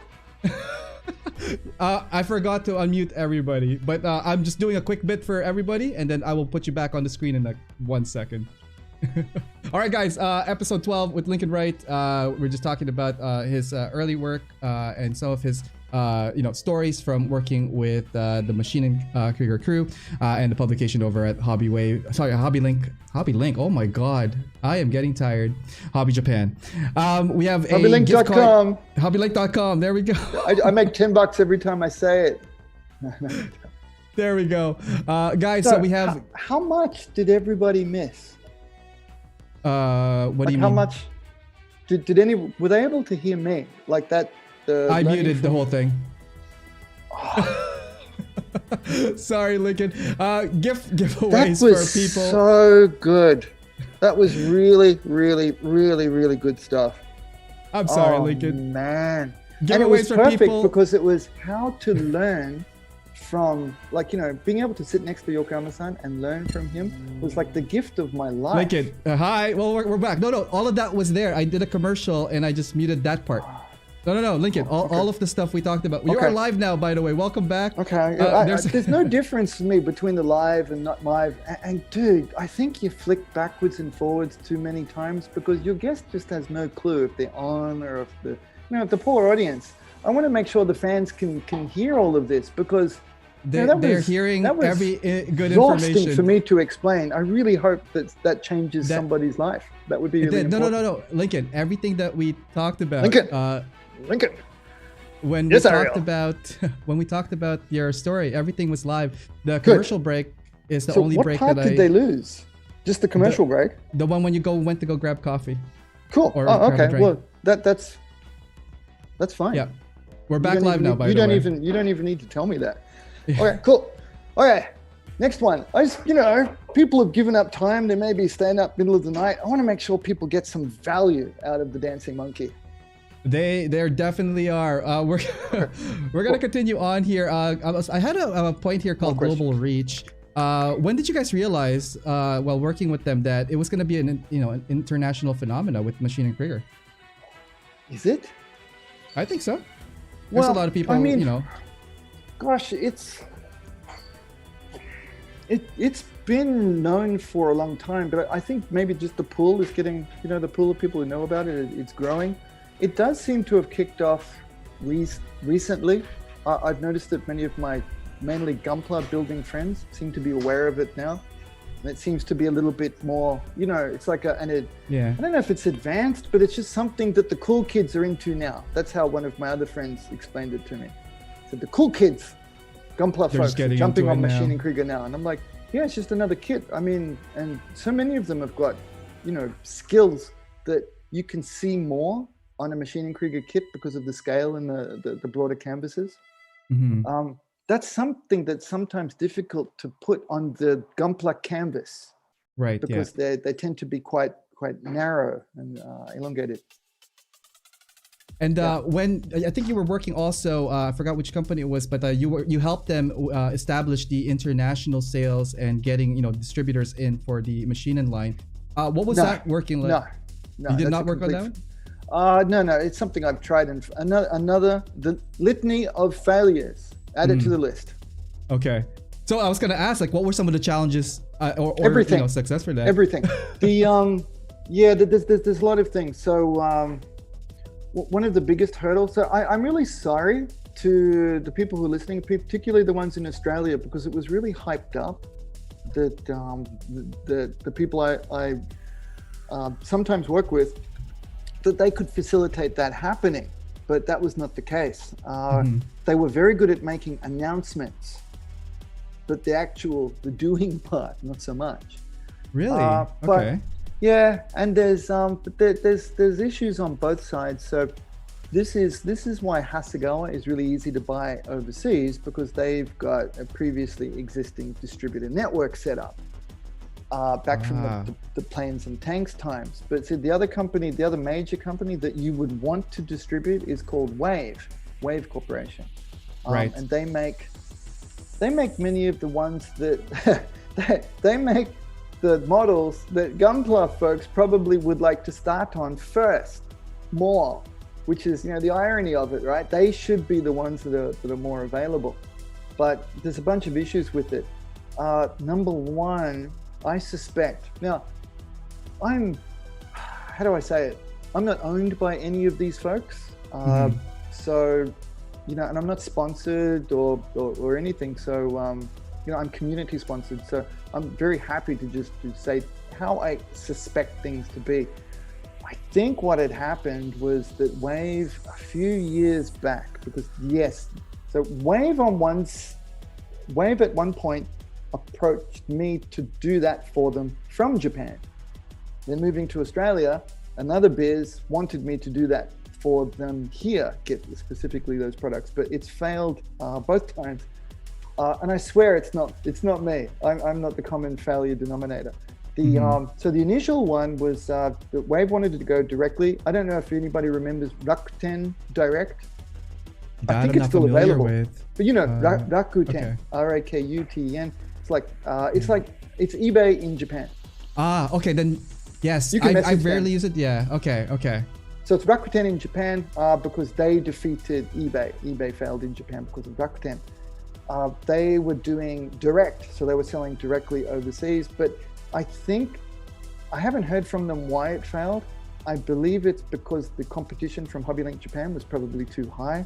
And HobbyLink Japan offers a better service. It might have been the time that HobbyLink Japan was bringing out the private warehouse thing, which is pretty hard to beat.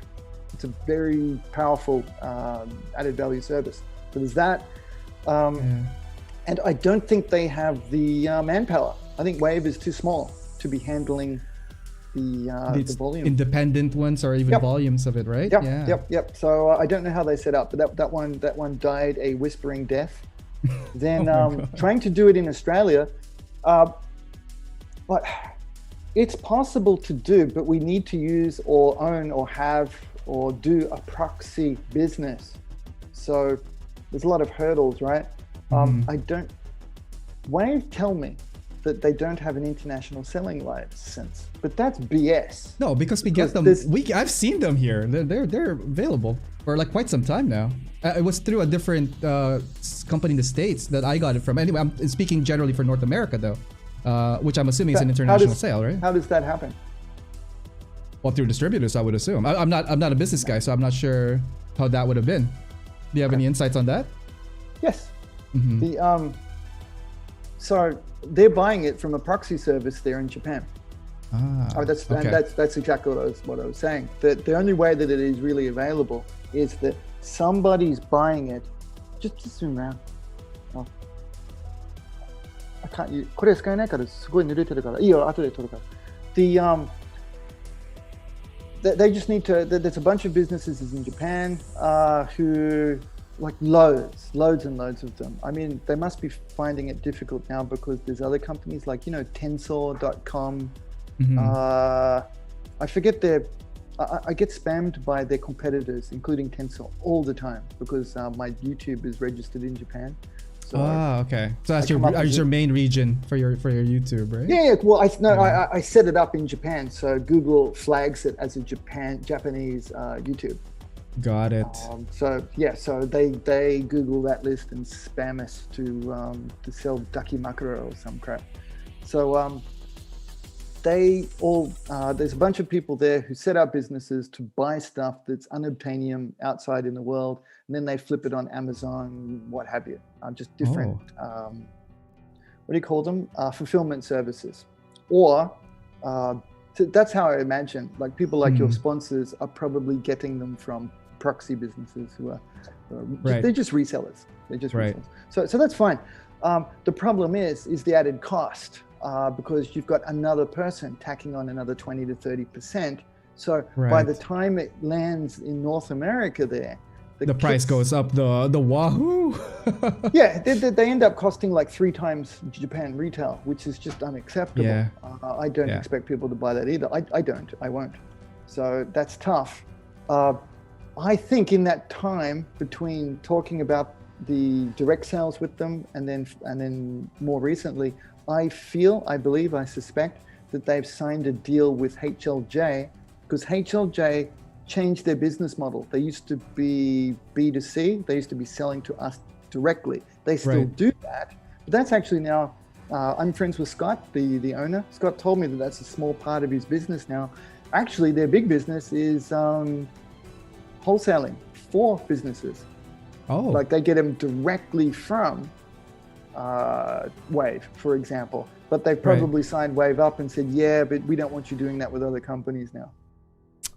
Wow. But, and that's usually like what happens in the background, like no one's pervious to. And like the only thing that we will see from our end is like the price after the fact that it got released or whatever it is from Japan, right? It's sad too, because I'll occasionally, someone will let me know. I can't spend a lot of time on social media now because there's a lot of disinformation and fake news. Right. So someone will say, hey, Link, check this out. There's somebody doing a rant about how Japan is still pre-Perry and the Black Ship and doesn't want to sell. They're being isolationist again. They don't want to sell overseas. And it's like, oh man, it couldn't be further from the truth. The poor Wave people tend to struggle and they would do anything to sell more kits. Of course they would. It's their biz. No. It's just, they can't. And if they've set up an agreement with HLJ, would you spite, would you go against HLJ if they were your major customer? They'd probably be buying like 80% of their stock, right? So they're locked in. So they just said, look, Link, we can't unless you're a Japanese business. If you're based in Japan, and you're a Japanese business, we'll sell you anything you want. Very interesting. That could happen, but it adds a lot of cost. It adds a lot of complexity. And believe you me, everybody pings me about that. That was part of. So I've got some collab going for publication, just on the publication side with AK Interactive. Okay. But their deal maker guy would not let me be about Wave. So, dude, just contact them yourself. Right. They're not responding. I said, because they don't care. But they can't, because they can't sell to you. He goes, but you must help us. Give us the emails. I'm like, fine. Here you go. Spam the hell out of this one, just to leave me alone. And he goes, but you must introduce us. I'm like, I mean, I can. I did that with Acrylicos Vallejo. Vallejo, okay. Interesting. I met with, what's the owner's name again? Well, they wanted me to be their guy a year or year and a half, 2 years ago, something like that. They reached out to me. One of their staff reached out to me, Chema. Hey, Chema. Hello. Reached out and said, hey, would you be interested in working with us? And I love their products. Their paints are fantastic, right? So their owner flew to Japan at the same time I was going to be at Shizuoka Hobby Store, and we met up and he pitched me on being their spokesperson. And what's his name again? Tomoe? Alex, because my wife was with me. Oh, okay. Until she remembers. That's she awesome. Alex Vallejo, right? And he's the son of the owner, so he's the golden child. Wow. Okay. And they wanted all of the same things too. Now, Lincoln, you will get me. I'm sorry, I've only got one Spanish accent. Although Alex is very international though, so his English is actually quite good. They wanted all the brands. Introduce me to Bandai.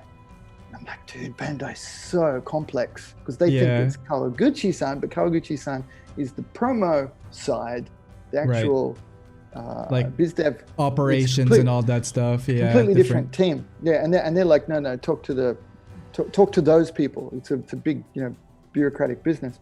So this happens all the time. I'm constantly being asked about this one, and my hands are really tied. There's not a lot you can do, especially I'm on promotion side like Kawaguchi-san. I mean, I know the biz guys.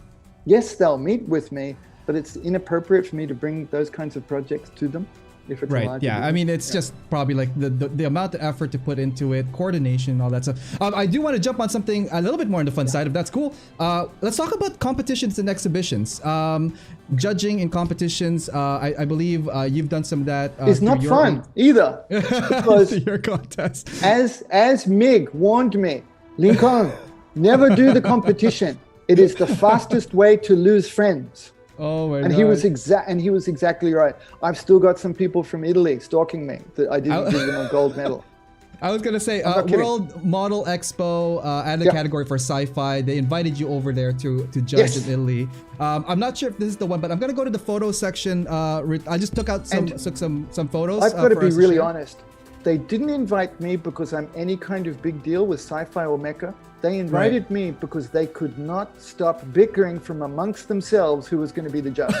Oh no! So they said, let's get some outsider. We'll get that Lincoln guy from Japan because he's totally outside of our realm. Yeah, super unbiased right here. Yeah, and it was awesome. It's a great show, and Italy's just the best. I just pulled out some random photos from like obviously cool. your past competitions. Link, you were Sorry, also they're invited. small ones. These are probably like iPhone 4 photos or something, some crappy photo. They're right? a bit dated. I think they're looking at That's around Kokuboom's 2011. son. So that's Kokuboom's son. He's the chief R&D guy for Hasegawa. So that's who cool. I reported to with the Hasegawa projects. Nice. And this was around circa 2011 for this photo. Do you remember what competition you were or this exhibition? No. So this is a release booth for the Grosser Hund kit that you can see posted in the background there. So I was there to answer questions that I didn't know anything about. Okay, yes, it's a cool kit and now plastic. Please buy. And the next photo here that I got was a collection, a very impressive collection line of the Maschinen Krieger array of power suits. We have mecha, we have the vehicles. That is a really nice collection. Yeah. That looks like a shop. Do you think it's a shop I think it's a shop. It's wait a minute. Right here. What do we got here? You remember this guy here? No, this might be Shizuoka. Maybe this could be a collection of some of the stuff that had been shown in Hobby Japan, and they would collate it all into, because the yellow face dude, the flyer right at if you zoom in again, just in the middle, because that's mine. Right here. No, to the right. This guy. Oh no, the yellow flyer. That yellow one's mine. And don't you like scooch to the left? Don't you like in Japan? A little bit more. Don't you love how no photography? Of course, I take a photo. I just realized that now. I don't know why they do that. You're such a rebel. Don't take photos of this. And it's like, but we want people to share this. Do you know how social media works? Awareness and all that stuff. Again, really amazing, different colors, different techniques. Some are clean finishes, some are weathered, custom colors and all that stuff. And it looks like there's a photo of some guy back there, probably one of the is freedom. Exactly. Awesome stuff here. I want to talk to you also about you were invited to the GBWC Gunpla Builders World Cup, demonstrating weathering techniques and co-hosted series panels with Meijin Kawaguchi. And I think I got some photos of you traveling there. I think this is now circa 2018. Some of the photos I picked up on this one. What was it like being that's at Bandai headquarters. Bandai headquarters. Nice. Yeah. How cool is that? How cool is this? Look at this. He's Gundam and he's samurai. Which is like, like their mytho for it, like the samurai intertwining with the mobile suit design. And then what else do we got here? You have Australian champion Aaron Simmons here. That's not really him. That's a cardboard cutout with Aaron. I knew it. There was something off in the lighting. That's what it was. I think this is the first one he won. I think because he's won it back to back. This is circa 2018 from this photo. Yeah, right well done, Aaron. The next one here, this one is an interesting story with Meijin Kawaguchi himself. I'm not that bald. I just had shaved my head because it was hot. Right. Kawaguchi-san, that was a good one. This is not the first time you met him, though. Like you guys have communicated past, or no. So this is we met a handful of times, and we visited the Bandai booth, and I was there. Gosh, was this the time I was there with Vallejo? No, because I'm not sure if I dressed up this nicely for Vallejo. I was gonna say you're off to a presidential meeting of some sort. Yeah, well, they for the first day they asked me. Bandai said, "Can you dress like us, please?" And I was like, "But no," and no one recognized me because they recognized the T-shirt and the cap. So I'm walking around, meeting people, and they go, "It's me, Link." They go, I'm sorry, sir. What can I help you with?" No, it's me. Yeah. So he came running over because we were looking around for him. He came running over because that's Yokoyama-san's display in Bandai. He goes, "Link, you like this?" And on the business days, poor Kawaguchi-san's got no one to talk to. Oh, okay. Because the business people all jump on the biz side people. So Right. and then when it's the public days, it's the opposite. He gets trampled, and the business people, everybody ignores them. It's the irony, right? So these are the best days to hang out with the gooch, Kawaguchi-san, and you can really talk, and it's private, so it's really cool. But yeah, that's done by Yokoyama-san. Awesome. The next photo here, very, very interesting cool. photos again here. who are the crazy folks in this photo right here? Just Man, a little bit the of background. respect, the respect I've got. So on the left, that's so it's his photo. He asked us to do the Thug Life shot. So that's Max Watanabe Thug Life shot series. On the left there, and in the middle, that's Hasegawa-san. Hasegawa-san. Oh wow, this must have been an interesting Like Hasegawa-san Jr., but who is now in charge of the business. Right on. And what convention or exhibition was That's in? Shizuoka. Is it Shizuoka Hobby Show? It's called. Awesome. Yeah, and that's Are you there? That's the Hasegawa booth. That's that same first day where I was First pretending day? to be a businessman. So when you were there, did you do any type of promotional work as well, or did you just there casually? Like, what was your event So style? I for was that one? I had to attend the Bandai meeting, business kickoff meeting, because it's in April. So and Japanese companies do their kickoffs in April. So they asked me to dress nicely. Nice. And then the team from, I think it was Indonesia, they dressed like me normally. I was like, damn it, how come you guys made me suit up for this? So I realized that one's not necessary. So the rest of the day though, no, I was just hanging out and taking stupid photos with my friends like this. I know I should probably say something that sounds more professional, but at these events, I just go around and hang out and say, hey. I mean, business does get talked about as well, but it's mostly just having fun. Now, this one here, you were Oh, on yeah, stage. I like that one. This guy, like, what were you guys? Are you guys announcing some kind of winners, or is this just more of introduction? No, I think this was the end of the GBWC 2018. This is 2018 on May, so yeah, it would have been. I think it's the now end. And I tried to step back as much as possible because that was all for Kawaguchi-san and Ryan's the main host there. I got in between them and a photo, even though I probably said like 2 words. Seriously. The next one here, this one's a more relaxed one. I guess this is now the post of it. Is this like probably saying bye to the guys now, or? This one's post suit gate. There's no more Post-suit suits. gate. Nice. Post suit gate. This one, Kawaguchi-san was just about to kick off with a. Wait a minute. Is it a live stream or? I think they were sitting down. This is funny. This is really funny, and I get some of that. How long have we been talking? Yeah. Okay. Yeah, you got almost some 2 time hours. still. So nobody from the biz is watching this now. This is cool. Probably not. This is just after. Gosh, what was their name before they got bought out? Bluefin? Bluefin. Nope. Yeah. Bluefin, right? Bluefin. Yeah, Bluefin. Do you remember Bluefin? Show us your sweet models. Ching gate. Do you remember that video?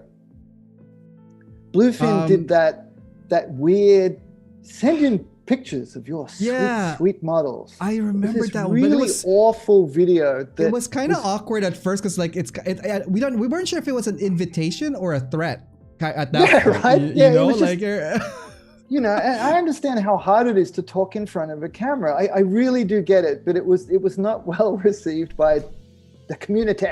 The community were up in arms.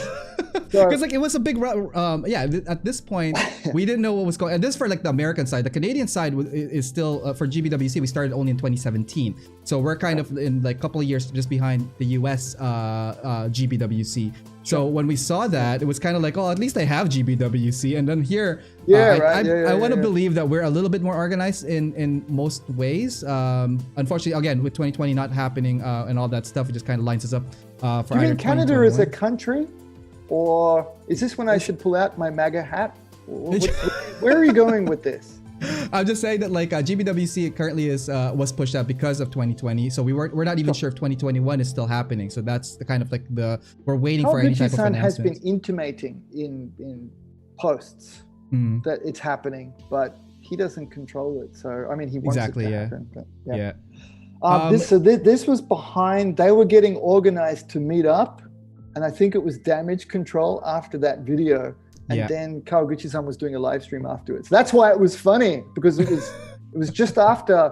I think it was like the next day after they dropped that hilarious video, and then we're meeting them the next day, going, I'm saying to Kawaguchi-san, dude, did you hear what happened with the video? People are going, batshit, it's hilarious. There was a lot of reactions. There's a lot of like reaction videos to that video. That happened after Zach that. Zach did one. Yep. It was hilarious. Yeah. Ding, ding. Yeah, that was gold.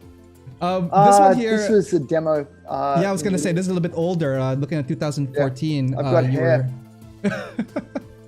And two of the people at the table could speak English. This was pretty rough, and I had the worst hangover ever. I was hanging out with the German. Yeah, I was hanging out with the German and US representatives. Oh yeah. For one or two drinks, and then we went straight the next morning to the show. It was pretty rough. I don't drink, so man, I was hurting, and then smelling lacquer thinner. We're gonna get to some really interesting stuff because we're gonna get to your contest. You hosted one. I'll give you three more questions, and then I'm out. I'm pretty tired. Family, It's Saturday, and I got to get the kid ready. So three more big questions. Make them the good ones. Let's make them count. Sounds good. Given the chances, okay. Let's have a conversation. Let's do this. Let's do this side by side. I do have a question here from Nate He. He's one of the modelers here in Canada. Given the chance, which series would you like to design for other than the Machine and Krieger? Design for? No, designing is too much pressure. I don't want to be involved with see, book layout design, okay, but actual mecha designs now, it's really hard, and it's so easy to get it wrong. Do you have a favorite series that like you'd like to work on? It doesn't have to be design. It could be like just like be participating either like the I really like the designs from Katoki-san. His work really speaks to me. I think he has a very highly evolved sense of mecha design. So the things he does are really good. From a visual aesthetic, I like the 8th. Is big with me. The MS the 08 MS team, the 8 team, yeah. Awesome. And I really do like the IBO stuff. I think I know old timers, people who really like original Gundam, etc. They don't like IBO, and I think it might be to do with the marketing or the younger crowd that it attracts. But I think they've got some really sophisticated mecha design in there, like just the basic, the Lupus and its variants. It's a beautiful mecha from my eye, but I can't design stuff like that. It's too, that's a very skilled thing. But putting them together, like just to be really clear, my skill set is quite different. I can organize a photo shoot and a publication about those topics, but the actual mecha design needs to be done by somebody who knows what they're doing. And that's good. not me. Yeah. That's not me. I'm so sorry. I'm so sorry. My skill set is quite limited. Would you be able to share with us some of your current up and coming projects, something that people can anticipate on and looking forward to? Sure. So I'm currently building a couple of Mark 44s that will, once completed, I'll have 4 of them done. That box you held up. This guy here. So I've got 4 different ones of them. And it's going to be the first Machine and Krieger publication released in English first. So that's coming. I'm in charge of and releasing that. That's awesome.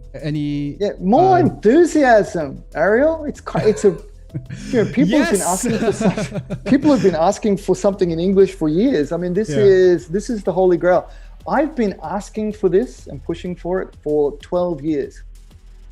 There was always this uncomfortable point in the evening where I'd put my hand up and say, "Hey, is it now about the time that we could do something in English, please?"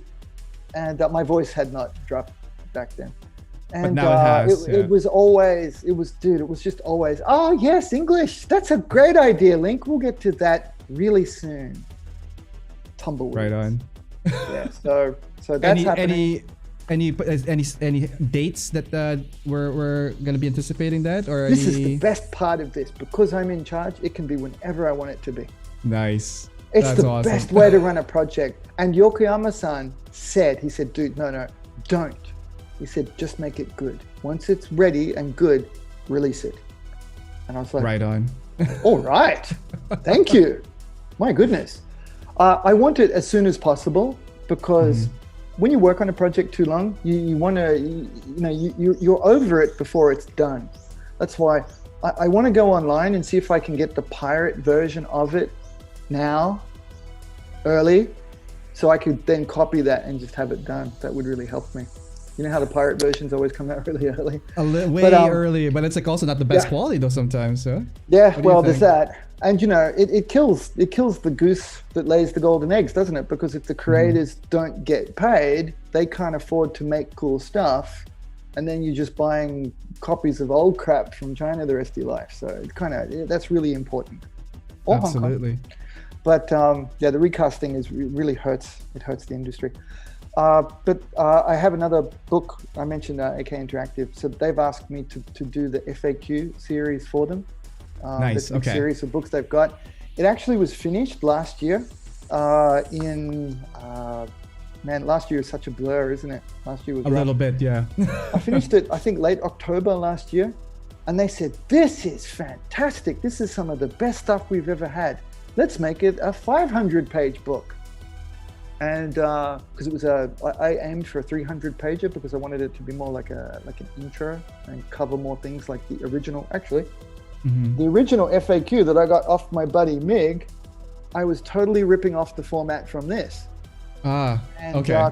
It's perfect. It's you. It works. It works. It has like the perfect. They got it right when they invented it, but because of page creep, that's a thing.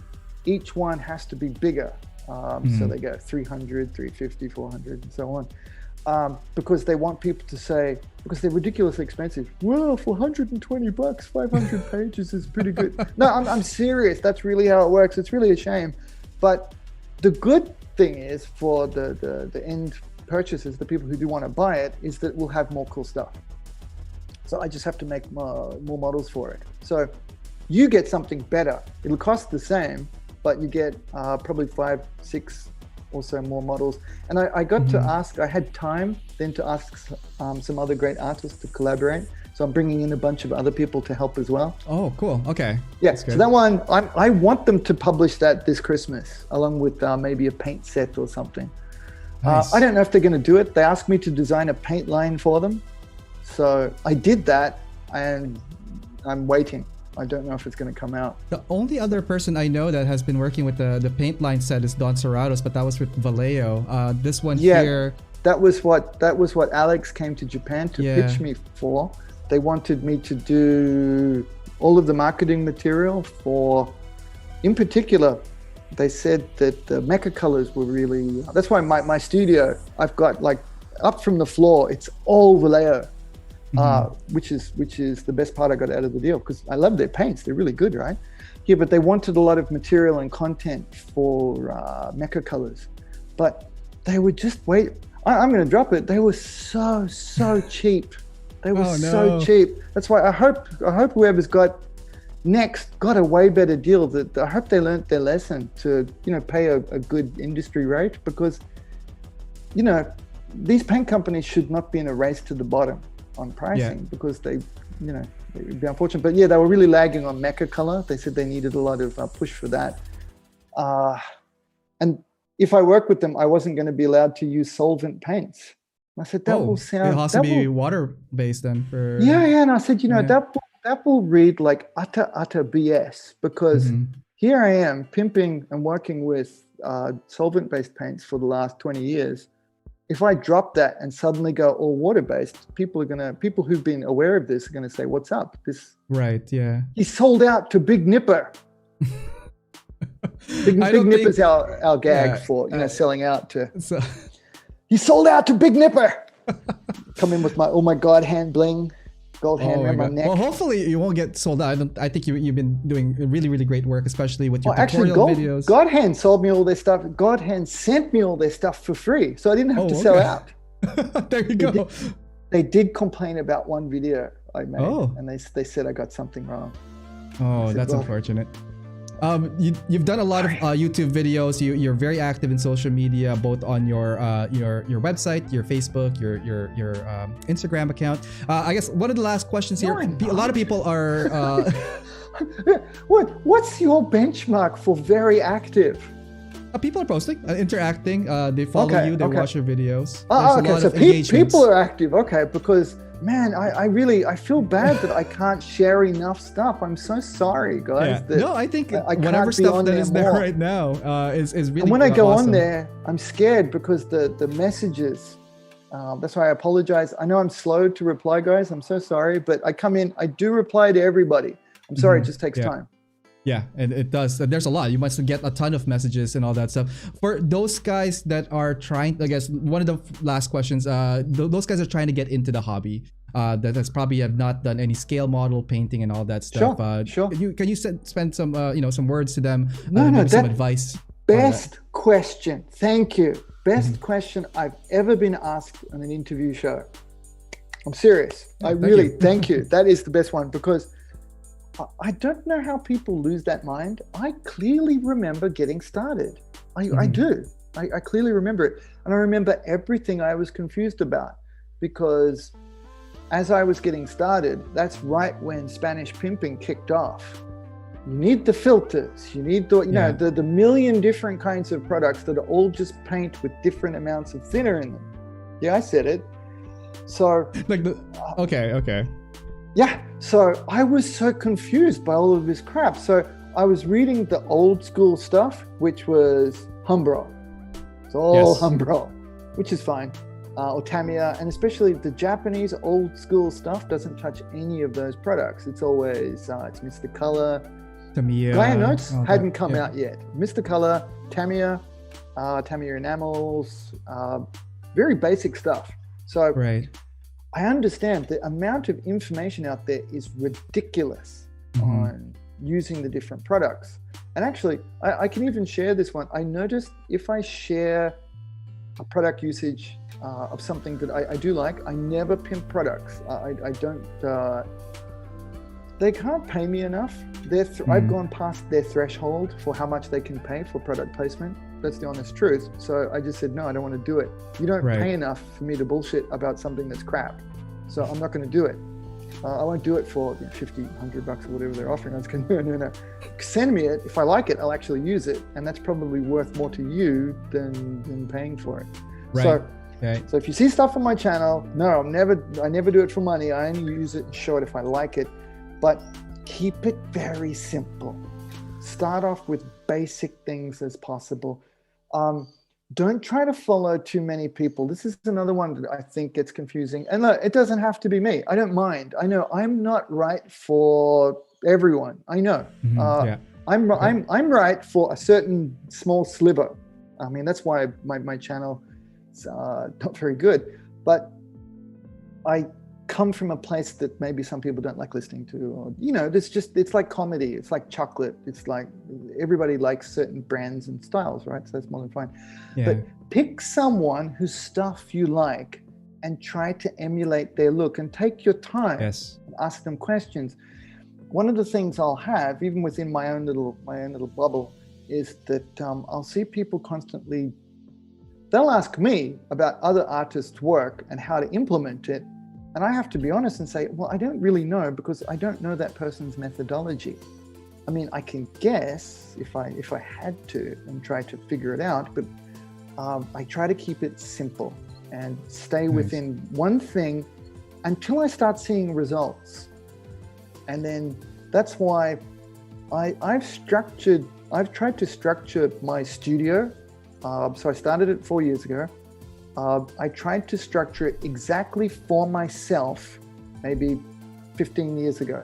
I am my own target audience because I think, okay, how would I explain what I do to somebody who's new to this? Right. And I try to build people up through that. But that's also one of the reasons why I try to go between different genre to link the dots, link the sugar packets, to show that they're all plastic toy robots. We can actually approach them with a reasonably similar methodology. So that makes it okay. We don't have to, be in a silo, and I don't need to just do Warhammer, for example. I don't need to just do Gunpla. I can actually do any of them. But I understand there's a confidence barrier there. Maybe people want to stick within one. So right. I get that too. But yeah, keep it simple. Try to follow one person for a while. If you try to mix and match too many too early, it just gets too confusing. I think that's a bit of a problem. Yes. And the products, go slow. Don't buy too many at once.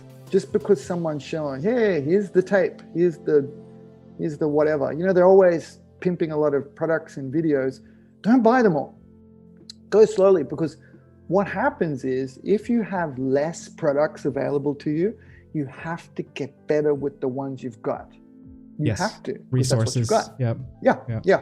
So good artwork comes from having constraints, is one of the key principles I learned in my career. Now that's a bomb I just dropped. Yeah, that's huge. It huge. Sounds simple. Sounds, oh, okay, of course. But no, it's much better than you think. Write it down. Good artwork comes because of constraints. And you'll see this across all kinds of artistic endeavors. Some of the best movies are made because they had constraints.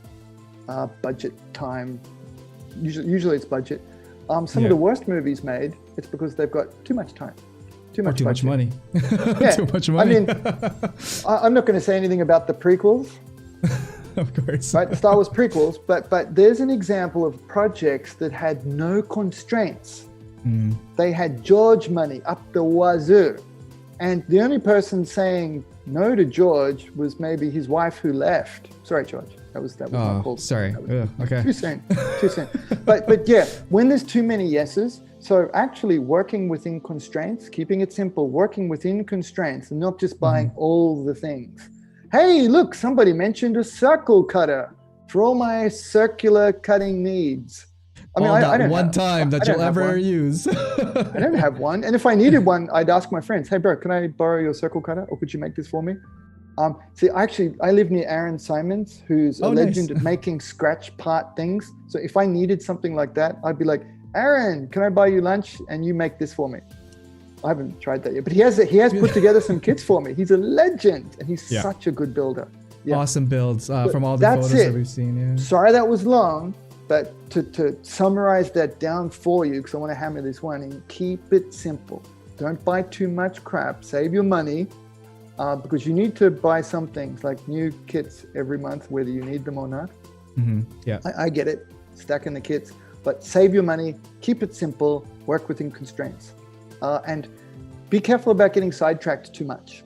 And be careful about following fads. That would probably be the addition to that. It's a subset. I was never required to do hairspray technique until I needed to do it for the chapter in my book. Because I don't need to do it. I've got so many other options to produce that look. I knew when people were asking me, gosh, how long ago was that? That's more than 10 years ago. Hairspray kicked off around 2009. When I would show a complicated finish, people would say, it was like Dumb and Dumber. He must work out. No, Dumb and Dumber, you must use hairspray. Everything was magic woohoo for everything, right? So actually, no, I've still not used hairspray. I got this look through just painting it on. So you don't need to follow the fads. Keep it simple, choose someone, don't buy too much crap. Stay in for the long haul, please. There you go, guys. Those are some wise words from Lincoln Wright here. And Lincoln, you've given us so much insight for both your past work, a little bit of the industry. I hope it was good. I'm sorry I didn't smile more. I'm thinking and serious, and I'm hot, and I got lights on me. Sorry. All good. I'm old and I'm cranky.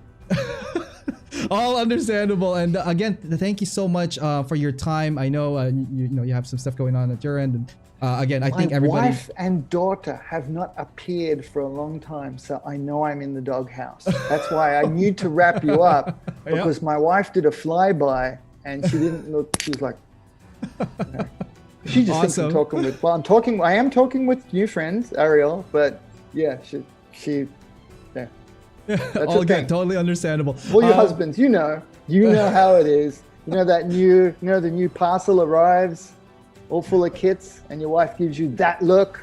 Yep, that's it. Everybody I think could relate with that one. The description for all your social media is in the YouTube below. But do you want to say anything Just to the go to the audience website. I'm useless at tech. Okay, here's my piss poor excuse. Ready? Because I worked internally, because I grew up in the studio thing, I didn't have to do anything myself. I didn't have to take my own photos. I didn't have to marketing. You just don't have to do anything, right? So the website, all of that, I've had to learn after I left and wanted to do it on my own. So it's not very good. So just warning. The models are pretty good. I've got good camera gear now, so the finishes are good. But the actual the marketing, the showing, the sharing, and the website is all clunky and not good. It's like a 13-year-old boy put it together. Are we seeing any revamp on that recently, or are you gonna keep the format? I keep failing better. That is one of the things. So instead of trying to have it finished and perfect, I just constantly work on it and try to constantly improve it. So there's that. And because all of the current content, I'm prioritizing putting that into the book and sending it off. So it's hard to be doing everything at once because I am just me. So, but if you want to look at my stuff, I have everything. I try to use the website as the core, the hub. Right. So that has the videos shared, the tutorials, the extra work, the constant Patreon asks, all of those things. Yeah, I said that ironically, because that's actually where most of it comes from now. I try to be community sponsored. It seems to work better that way. I think long term, that one will be better to do. And that way, Big Nipper can't own me. So exactly. You're independent. You're doing your own thing. Yep. Awesome. So, hub website, paintonplastic.com.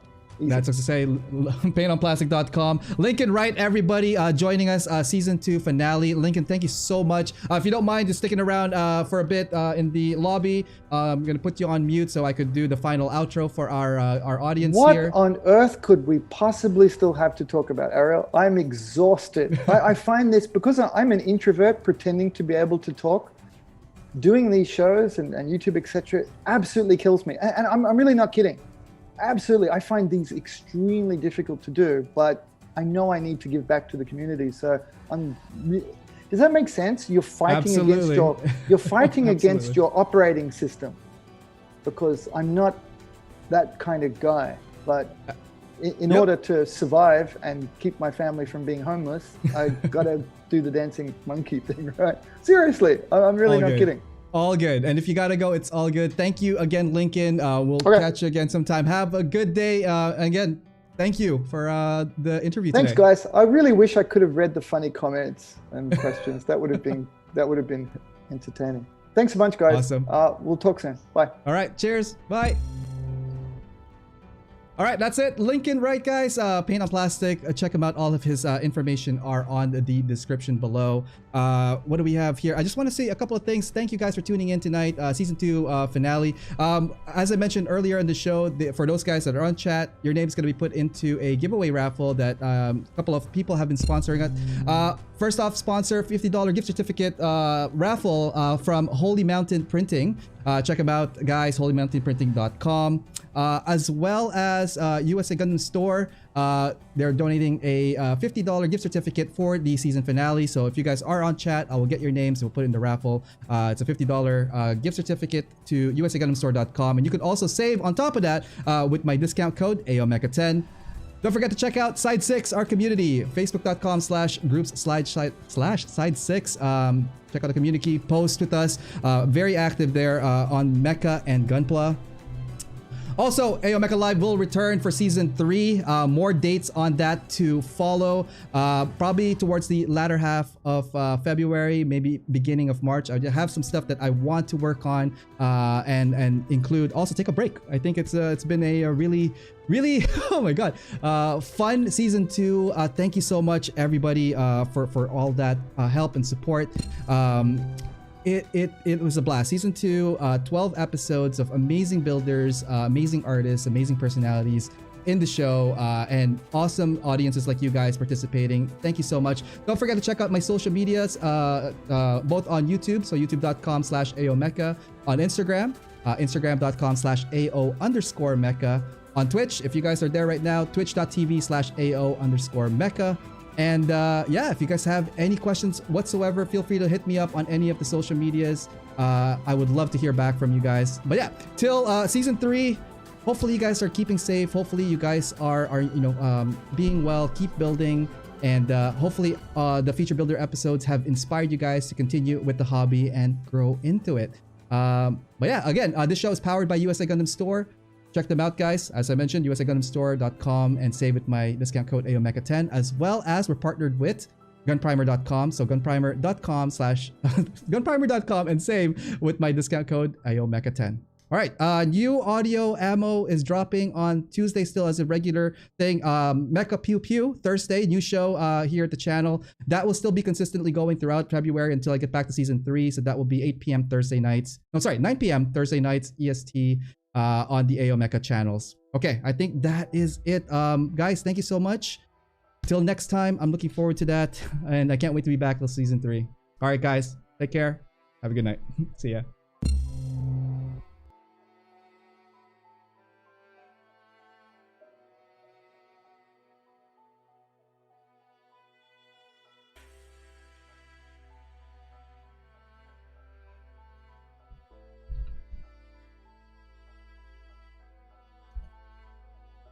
Hey.